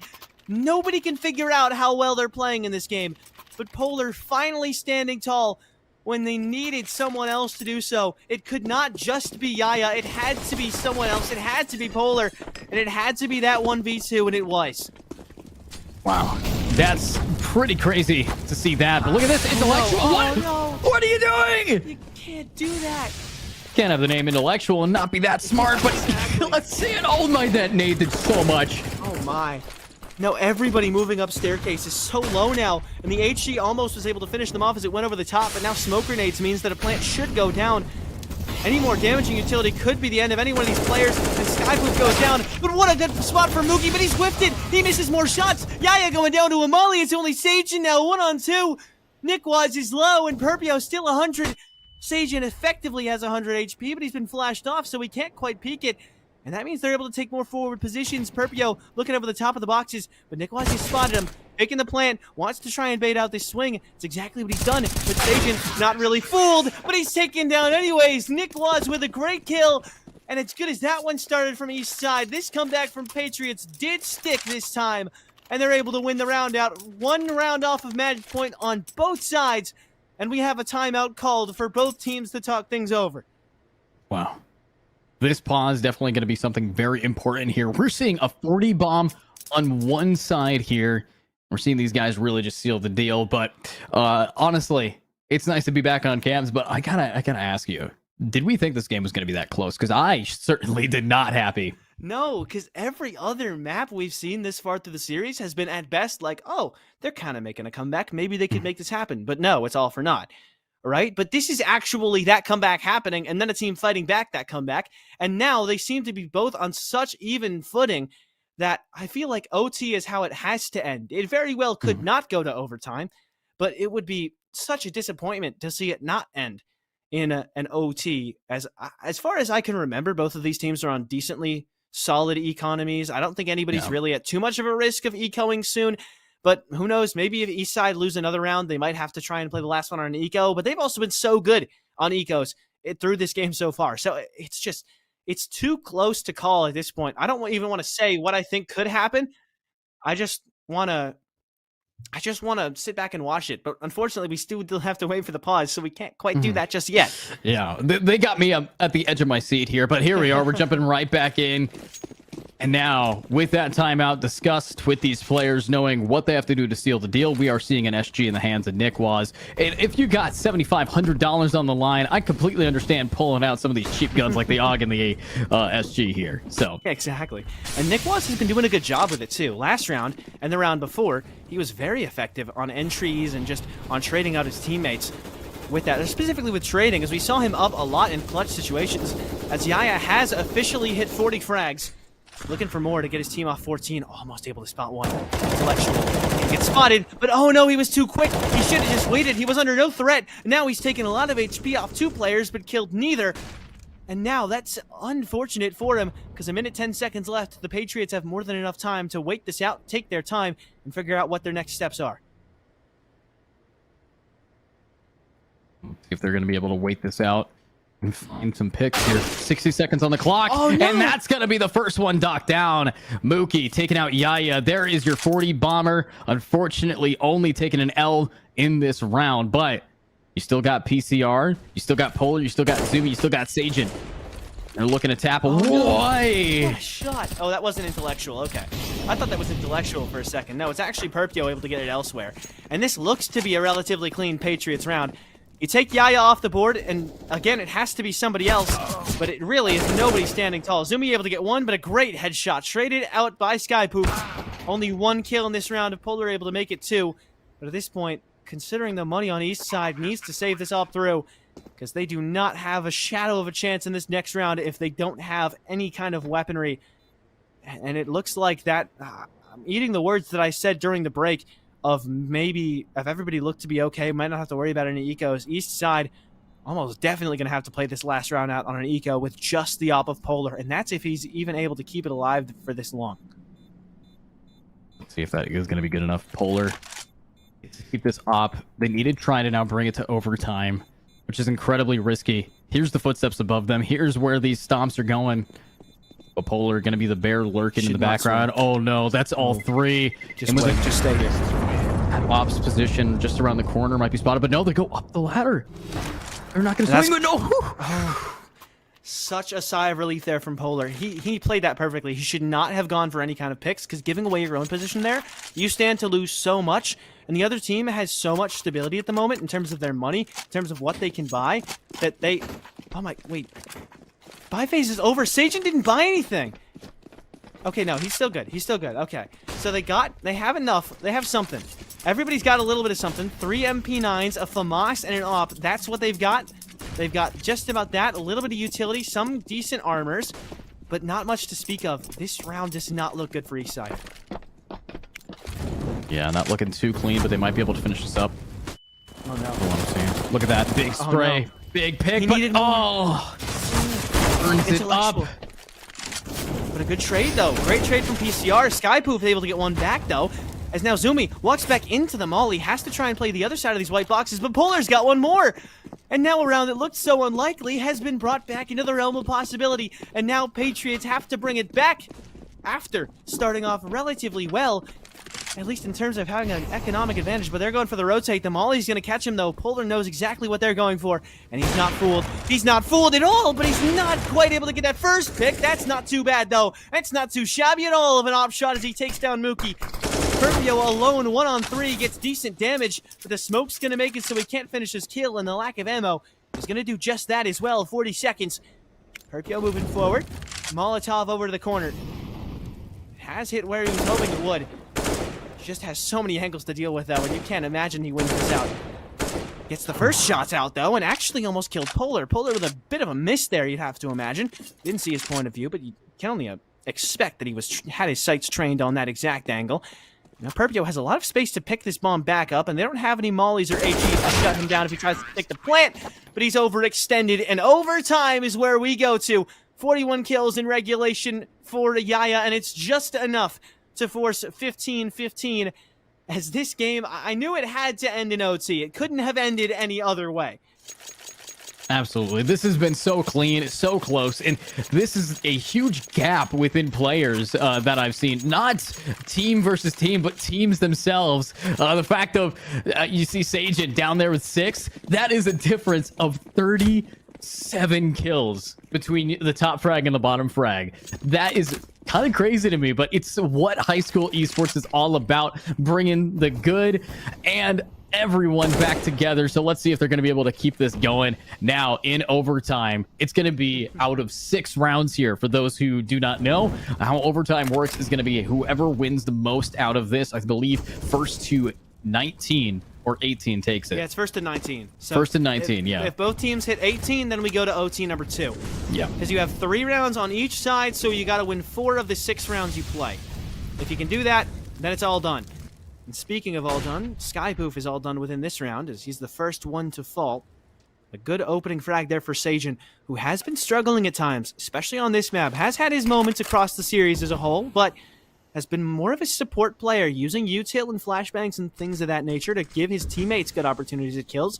Not really the one who's relied upon to get them himself, but of all the times to get a good opening pick, one of his first opening picks of the night, I would imagine. This was the best time he could have done it, starting off overtime in a strong manner. And Eastside now with such a decisive advantage as we get into the last 40 seconds. Let's see if they can do enough. Polar will be able to hold that down. Op shot a little bit too low. Let's see what they can do now. In this OT, it's all about how they can take the time for them. 30 seconds on the clock. PCR wallbang spray takes out another one right through the smoke as well. 3v4. Oh no, 2v4. Mookie's got a good kill though. And Perpio with another. Sajin trades it back though, and they know exactly what to expect. The last good shot, Polar. Beautiful round. Eastside. Not faltering in that retake. They were not intimidated by the fact the other team got a bomb down. Took their time. They knew the fights they could have taken, and they awaited for Patriots to give them some opportunities. I love to see that from Eastside. It's a 16th round on the board for them. to be able to force it back into OT in spite of all the deficits you were facing, and then start off that OT with the first round on CT side, which is the side the teams have struggled on typically, as both halves went 10-5 in favor of the attack. That is a very, very strong power move from Eastside. I'm also seeing, you know, what we have to watch here is Polar going with this op in OT, now joined by Yaya, double opping it in the O to the T to put the game into GG. These guys have a lot on the line, and they might be able to catch something on the end of it. They could just find these picks, though. Beautiful amount of mollies, though, but Skypoof opening it up, taking out another. Betrayed, though, by Yaya. Perpio able to get another, so could be something of a comeback in this round, but it's not quite able to happen. Traded out every single kill that Eastside have found, which is 1, and because Patriots were able to get that first kill, that means it's an advantage for them. And in killing PCR, not even needing to trade any of his teammates. Perpio just able to get that kill straight up, going to a 4-on-2. And this retake, last time it was a 4-on-2 that favored the CT side. This time going to be much more difficult. Yaya, though, up to the challenge, up to the task as he takes down Nickwise. Sajin has a smoke. Sajin could just try and hop on this. Yaya's gonna hop on it as well. They might not have him. He's got 5 health. No way. He's still defusing. He doesn't get it off though. The Patriots win it. Oh my gosh, that was close. That smoke was just barely off enough from the side, so the side swing is what ended it. The fact that they both went on it to try to bait it out to make sure that, you know, if they got a pick, they thought they got the bomb carrier. Very smart, but 16-16, and this is looking rough. Of course, in the way that this map works in overtime is that you're going to have to kind of keep your money up here, because the economy does not get reset each round. Instead, it gets reset each start of OT. Oh my goodness, God. what a well-placed molly. Yaya even able to get frags with the util. Swings around with Ump 45, gets 1, and got another one with an incendiary. He's also got a bomb right here as well. So, just in case you didn't think he had done enough, he's doing more than enough with the UMP coming into this round, as they didn't quite have all the money they would have asked for. That is kind of the nature of the end of these OTs, like you said. Side switches is when the econ resets, but in between rounds, you don't really get too much help. If you win a round, you're looking pretty good. If you lose rounds, you're not really looking so great. There's the Patriots. I think that's why we see the SMGs coming out. I mean, the 650 per kill. Yeah, that's why UMP on Yaya, PCR with only an MP9. Yeah, it's going to really help build their economy back. Yeah, and we're halfway done with OT. But things switch next OT. They switch next half. So the money's not really going to... That's why they have to buy the SMGs, because they couldn't have afforded anything better. That's what I was saying. That's crazy. I would really expect that they would want to go for maybe, like, you know, FAMAS's, because they definitely could have afforded one. You think? I do. Yaya and Sajin weren't looking great coming out of this. Should just be a little bit of a cleanup here. Zumi able to get 1, Polar with a good trade, and Nickwaz now left on barely any health. But yeah, regardless of why they bought the SMGs, it worked pretty well. It worked to their advantage, and that incendiary grenade was really all they kind of needed to win that round, as Polar is going to send Nickwaz's body flying cold, hard ground. I missed a couple of words there, I think, but it's 17, okay. My brain filled them in for you. You're good. Yeah, 17-16, as now the Eastside Lions are the ones in the lead, and they're going on to the T side, the half that they won when they played it, the half that the Patriots won when they played it. You couldn't really have asked for a better spot to be in right now, but I feel like we've seen so many teams in so many good spots that have been nullified by the other team making phenomenal plays, so we can't really say anything about anything at this point that isn't just what's happening, because trying to talk about what's going to happen next is sort of just a pointless endeavor at this point, because anything can and everything can and will happen. And Yaya getting the opening pick, that was relatively easy to expect. Zumi able to get one more. Nickwaz, though, gets 1 kill in there, and Skyboom has another. The CT's putting up a big fight, and it's only left to Polar. Incendiary's 1, but doesn't have a bomb and needs to kill Skypoof and Perpio. Arguably the 2 best players for the Patriots thus far. And Polar's got to get both of them or win off of a bomb defuse, and he won't be able to do either. Skypoof takes him down. 17's on the scoreboard. 17-17. This is definitely now guaranteed going into double OT here. Unfortunately, unless actually, wait, no, there is a good chance. I keep forgetting that 5 out of 6 is not how many rounds have happened, but which round we're on. So yes, we have the last 2 rounds. If the next 2 go to Patriots, they take this game. If the next 2 go to Lions, they take this game. But what I want to be seeing, honestly, maybe the CT is buying less head armor, considering they are facing off against only one-tap guns. That would be good. I like that because you do have to save a lot of money, and we saw what happens when you don't save that money on your CT side. It's what happened against the East side in that last round of the last half, or last OT half, if you will. They had to buy a UMP and an MP9 in that oh-so-crucial round. And to start things off, it goes well initially for East side, but a great trade back as Mookie is able to make it a 4-on-4 and a relatively slow attack from East side. But Zumi with 1 kill, and it looks like they still want to end it. A here, Zumi with another one. And A is open for business. Nothing to worry about there. East side should get onto 18 here. Yeah, should be able to take it back. And now, giving them the match point advantage for the half. Still, risky as ever. 20% chance to take this back. If anybody can, Mookie and Skyproof, they both got AKs now. So that is going to help them out with this. But with Molly's and Util, they still have 4 flashbangs and a Molotov. This is not going to be easy for Sky. And it looks like Sky will not die. Holding its own. 1v2, beautiful spray. Has the smoke to try to stick it. But is it safe? Oh! My gosh. What? What a phenomenal set of shots that was, first of all, from Skypoof. That, we saw what I thought was going to be easily the best spray transfer we'd seen all night on the last map on Overpass. I don't remember exactly who it was. I want to say it was like Polar or PCR, and I don't know exactly, but it was somebody got a phenomenal double kill. And then that was just so fast from Skypoof, and almost had it within 2 seconds of getting that defuse off. But unfortunately, it was all for naught, and unfortunately, an 18th goes to East Side. This is for all the marbles. They win it here. They win everything. They win the HSEL Nationals. They win the Grand Final. They win $7.5 thousand. They lose it. We still have overtime to go, and Intellectual seems to have that in mind, but he's traded out by PCR. He's going to get traded out. But Yaya now being down, they have the life advantage here. And Zumi, gone again. This is all or nothing.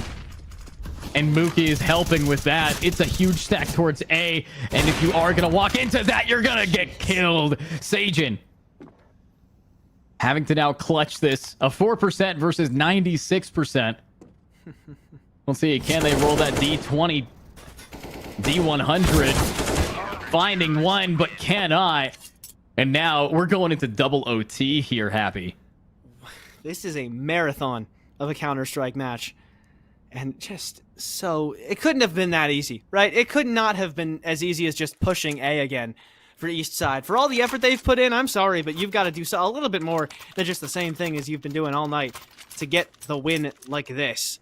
Because the Patriots are not giving up. Not by any sense of the term. Just... Another one. At least 4 more rounds of CS guaranteed. If not, we could be going forever, technically. I don't think we'll see that, but Mookie seems to think that his team still has got a very good fighting chance as the opening pick is found for the CT side. Yeah, and also, here's one thing. We got to talk time zones. East side coming out from California versus Patriots coming out from the Midwest. It's getting late for these guys. It is 10 o'clock at night for the Patriots right now. Yeah, it's... What is it? It's 11 for me, so... It is very much getting a little bit late for some of us involved, but it's still, at least for me, I'm not feeling tired at all. I am just as excited to watch this as I was when I started. Actually, even more so, because this close of a game, it's just so much fun to watch. And open B site at the moment, East side should be able to sneak in there. Not even really sneak in there, not much sneaking going on. Very much being loud about the fact that they are...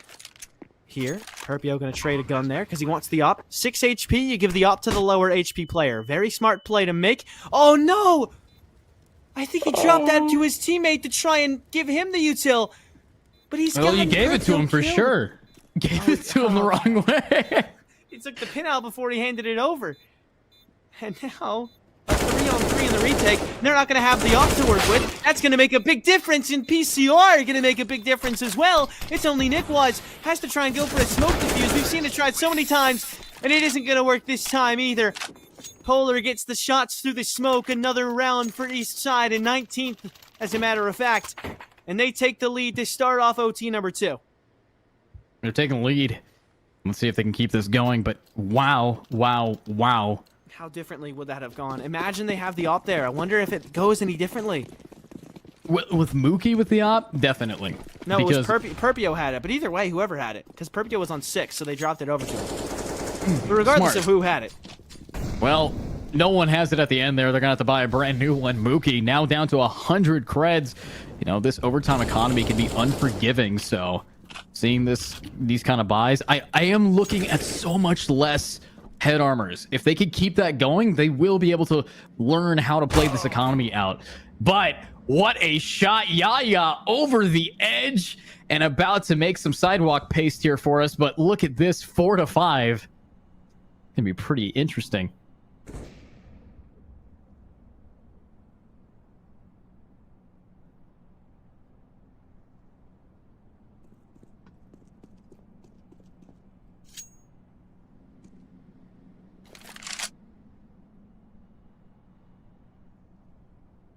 Let's see what they can do. Excuse me. It was me. Bad. We're good, though. Skypoof able to get one on the PCR. And I was saying while I was muted, these guys haven't been the ones to frag. If anybody's been getting kills, it's the members of Eastside that were the first 2 to go down. Yaya and Polar. But the last 3 have to try and do something. It's already been moved down to 2. Zumi able to get 1, so that's not too bad. But Nick was swinging around, gets that kill. Perfectly played, perfectly timed, with only Sagen alone. Does get 1. Nice little headshot as he gets up to 10. Took him a little while to get to double digits, but eventually he found his way there. Now, honestly, what we are seeing here from the side of Lions is the fact if they get Yaya gunned down, it's going to be a lot harder to take it, especially if they aren't able to get that trade on 2 players. And, you know, we've been talking a lot about Yaya, but let's turn our focus over to Patriots. They got almost 3 players hitting 30 bombs. We got 135, 133, 1 at 29. So they're right around the corner to be able to take this down. And hopefully, you know, with that consistency throughout the team, it helps. But Intellectual down. And there is Yaya getting a trade. But it's the counters to counter the count. And they are in it to count this game for them. So much counting, so many counters, and yet we are not in a kitchen, it would seem. But Eastside...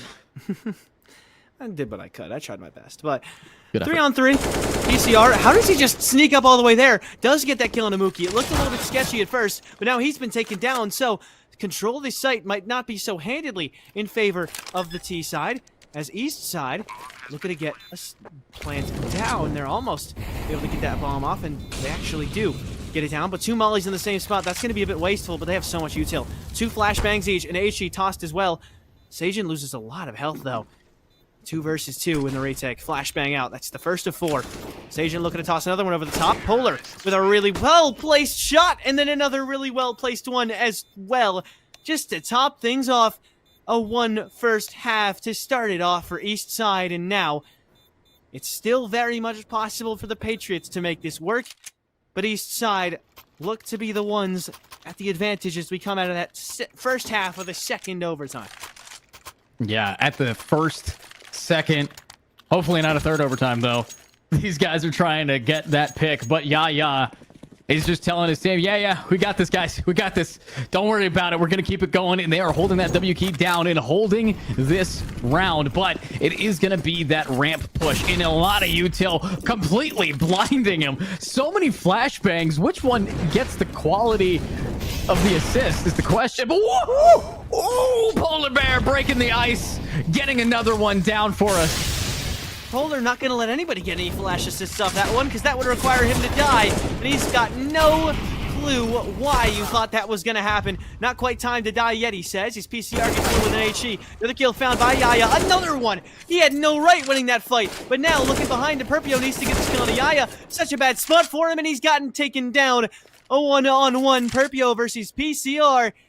And now it's just the A1S on an AK. Slight health advantage, so 1 headshot kills for both of them. But PCR wants to play this from behind.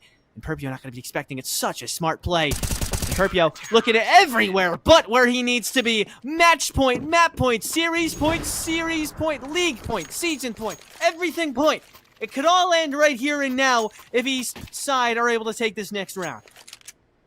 Honestly, this is looking so close, so tight to have it end near and now. But Patriots, they ain't down for the count. We got 3 with the 30, and they're going to keep that going. And it's all about how we can find these final picks.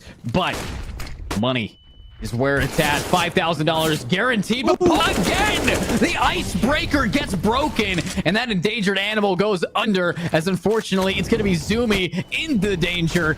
But we're going to see a Walter White play. Are they the danger? Beautiful headshot down with Yaya getting another pick for himself taken.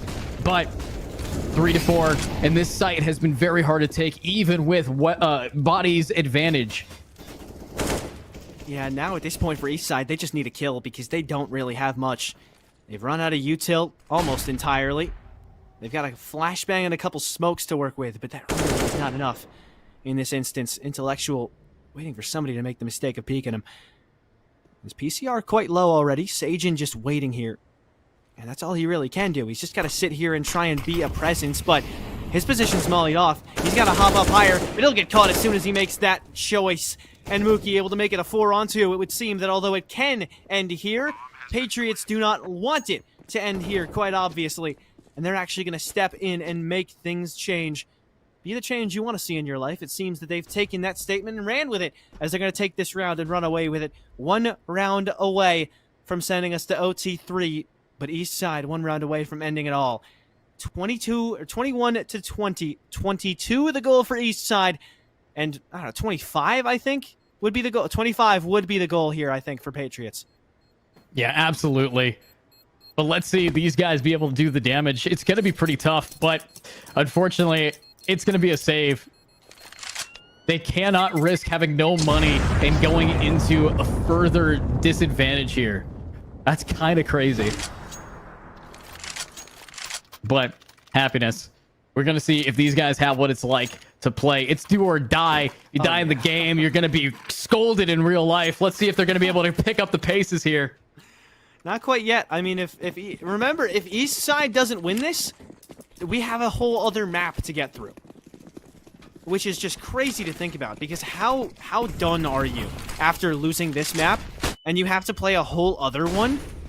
You have to knife fight as well to determine what side you start on. Like, it's just, you would have to imagine if the Patriots take this one, they take it to 5. But if Eastside takes this one, of course, obviously, it is over. No hypothesizing, no theory crafting from there. It's just done. It all rests in the balance in this 1 round. Those rest here, but let's see if anybody here is going to take any rest. Let's hope that our producer Polaroid will be able to take a nap today with them being a little bit tired. Yaya. Oh. What? Oh, Yaya! Even with 50 kills, you're not going to get 52. Sajin backing it up, but still trying to hold their own. And Yaya has been a little quiet these past few rounds. OT2 rather, has very much been Polar's playground, if you will. Zumi and PCR also having a couple of huge rounds. And I like to see that, because Yaya's done more than enough work at this point. He deserves a break, but I don't think he really wanted to take one. That wasn't the plan. I think it's just kind of what happens. Unfortunate couple of fights, and he's been rendered impactless. Not fully impactless, but mostly impactless through this OT so far, but they're going to push straight into A. Already putting tons of pressure on Polar, down to 46. The bomb plant going to go down as well, and this should be good. But Polar's ran through and stopped it, and he hasn't been taken down. So 4-on-4. Now PCR getting lowered, but Polar taken down. Zumi with a trade. Plant's gone down 3-on-3. Nickwise doubled up with his teammate here. It's only Perpio sitting on top of the bomb, and Mookie's much further back towards the ramp. Great shot from Perpio, looking for more. Sajin moving forward. He's been weak so far, but it would be the perfect time to turn up. Has to look to his right and take that kill, but now he's left Zumi in a 1-on-2, and it's a 0-on-2 now that he's taken down. A double from Nickwise. Bottom of the scoreboard, but top of the charts in terms of clutch potential. Takes a couple kills at the right time. And 21-21, we now look to 25 to end it for us. I am shocked, to say the least, here about how these guys are being able to do it. And we're going to be seeing yet another time out. So with that happiness, I see that giant smile on your face, living up to your name. But god dang. Wow. Okay, we're in triple overtime. There's only so many things you could say at this point. I mean, just like... Wow. What I will say is whoever is going to be taking this game, they did get ice cream after this. Going to McDonald's, all right? they're doing the school sports gameplay of after you take a W, you go celebrate at Mickey D's. That's what everybody's been doing for years. But at the end of the day, one thing I will point out. Maybe they'll do that by door dashing at McDonald's. They all door dash McDonald's and the coach pays for it. Hey, they're going to have a budget of $7,500 for McDonald's, so they're going to have more than enough money. That's not the problem. Yeah, and again, thank you so much to, while we're here, let's thank again the teachers, the staff, the people who are here with the students to lead them on, put them in here and be the leaders, giving them this opportunity, because this is a massive opportunity. I wish that, you know, when me and Happy were kids, we would have this kind of stuff, but all we had was I was in high school last year, man. No, trust me, didn't happen. Back in my day, I didn't know what an e-sport was. Oh, nice smoke. Wonderful smoke. Beautiful play, Yaya. Hey, they can't flank him now. Just in case the strat was run up mid with knives out and immediately just try and take fights towards A site. In case that was the strat, it's not going to happen anymore. At least Yaya's not down. We've had a little bit of a hiccup a few rounds in a row where Yaya seems to be the first to go down being that aggressor, but... Oh my gosh. Check the PC! Check the PC! Wow, I mean, Perpio has been playing phenomenally, so... I know he's not cheating, but it would explain some things. I'm just going to say that. But anyway, great shot, Perpio. And even that's just Yaya's had such an unlucky OT. Even when he's not taking fights, he's still going down quickly. And Zumi just in such a rough spot. But he's somehow still alive.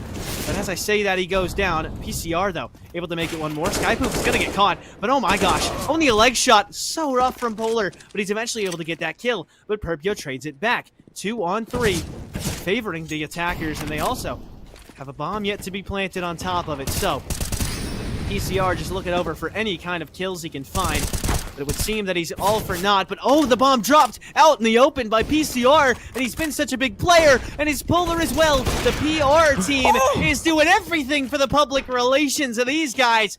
And making sure Eastside's got plenty to celebrate.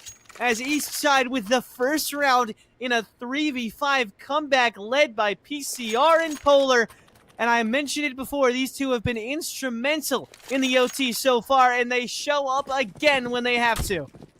And they are going to keep showing up and maybe even showing up the enemies. Lions, they're from the east side, and they're proving that we need to be on their side if they could just finish this off. But Patriots, they aren't done yet. Pulling a Revolutionary War down in the dumps, but they still might be able to play guerrilla warfare to clutch this out. They know exactly what they're doing, and historically, they can end this out. But it's going to be Polar the first to go down. Nick is going to get it, but look at this flank, and that's going to be 1. That's going to be 2, 3. Yeah.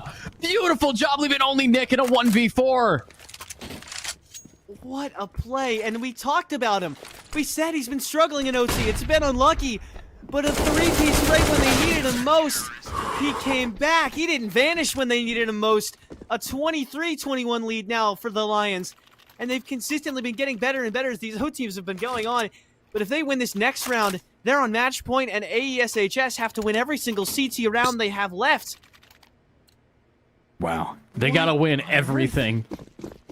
It's all or nothing. It's a whole W and hopes and prayers, really, to take this in.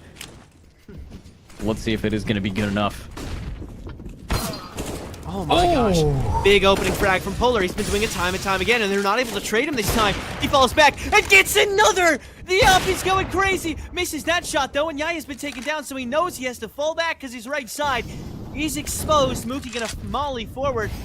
And now, those one's upstairs, but actually doesn't seem to know that there's one elevated. Molly's gonna take him down, though, and then another one on the stage, and by Nick Wise, 2 versus 2. the No, we mollies. got 2 molly kills, yeah.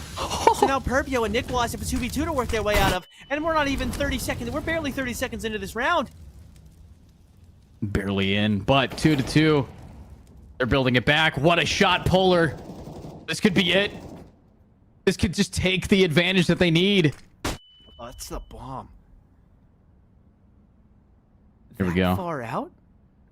I think Nick can try to swing around, but they're assuming that there's going to be one on the right. But if they're both on the left, this dramatic irony definitely making it so we're not going to see this player be able to iron out the play that they want. Polar on that triple kill. Started with the first blood. Might get the final. Zumi. Can we see what they could do? This is going to be a slow one. Finally. A lot of time. 30 seconds on the clock. Spots. Quite nothing yet, but the timing! Oh my! Watching it for so long to get gunned down there.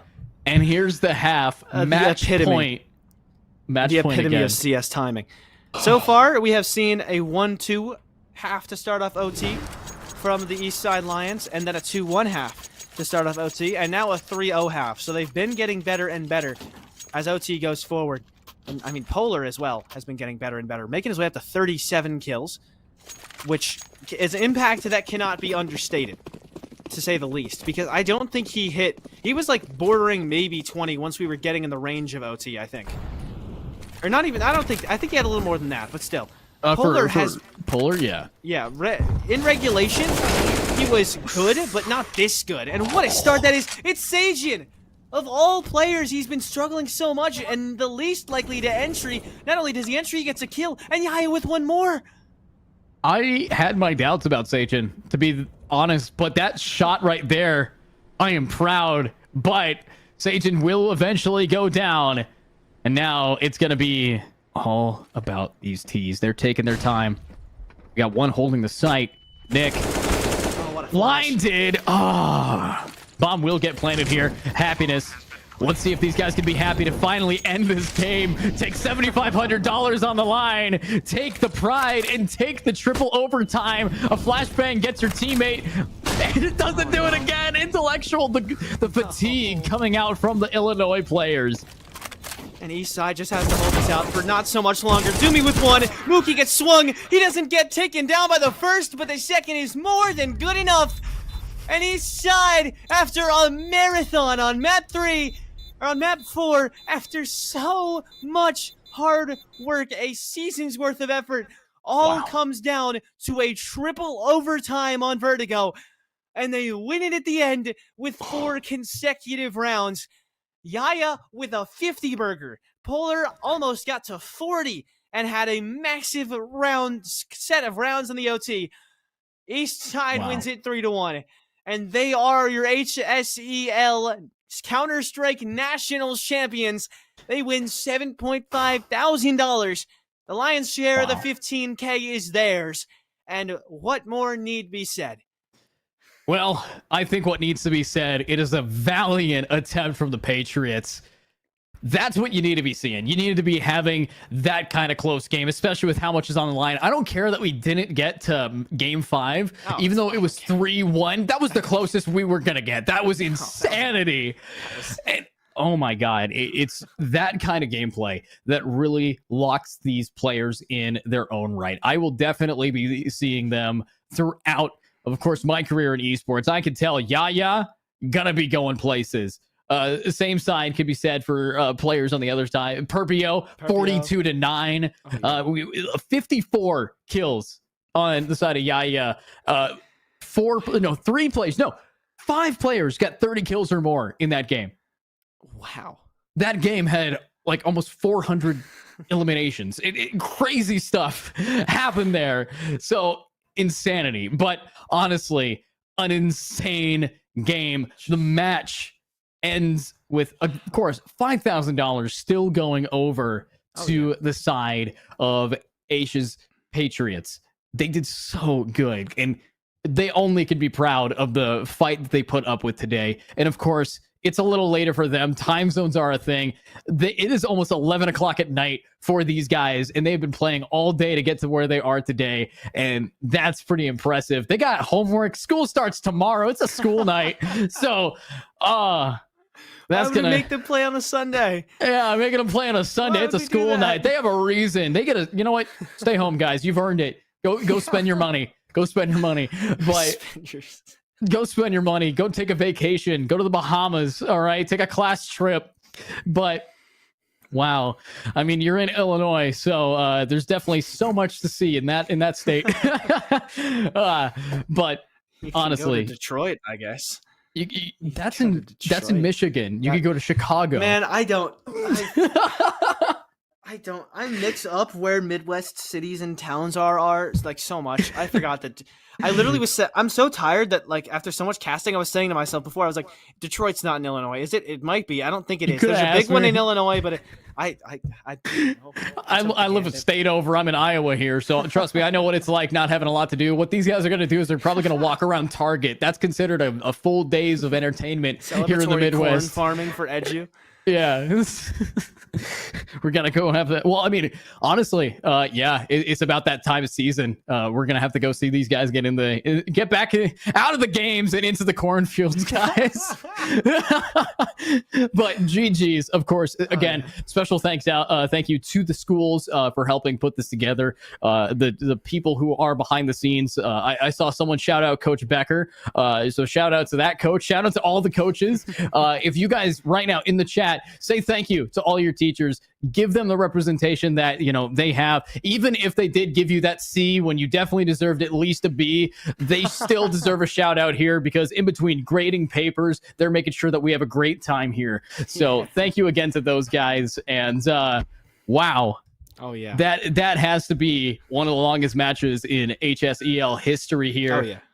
My everything's going off. My phone's beeping, my watch beeping, but GG's yet again. And before we go, let's say our thank yous to the interview. Yeah, we're gonna do an interview. Who are we interviewing? Give me some info. I don't know. We're interviewing. We'll figure it out. We'll figure it out during the break. We have to go to break though. Break. We gotta go to break. We're gonna go to break. We gotta rest the voices up just a little bit before the interview happens. But thank you very much for tuning in for that banger of a matchup.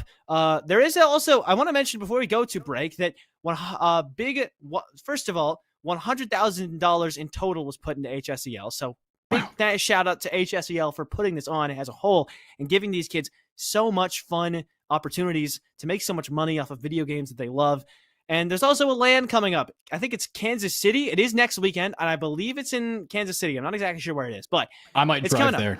No, that sounds fun. That's close enough to you, honestly. I feel like Kansas City, right next to Missouri and Kansas, so I could definitely. It's maybe like a 3-hour drive for me. So I might as well just stop in and just see this big major, because that's gonna be pretty fun. It's gonna be a lot of fun, and so if you're in the area, if you feel like interested in going, at the very least, sit at home and watch. I'll probably tune in for a decent amount of it. It's gonna be a good time, but. Speaking of good times, we've had quite a good time tonight, but we've got one last interview with the coach of Eastside Lions before we send you guys home. So thank you very much for tuning in, but stay here to talk over with the coach and have one last discussion before we say goodbye for the night.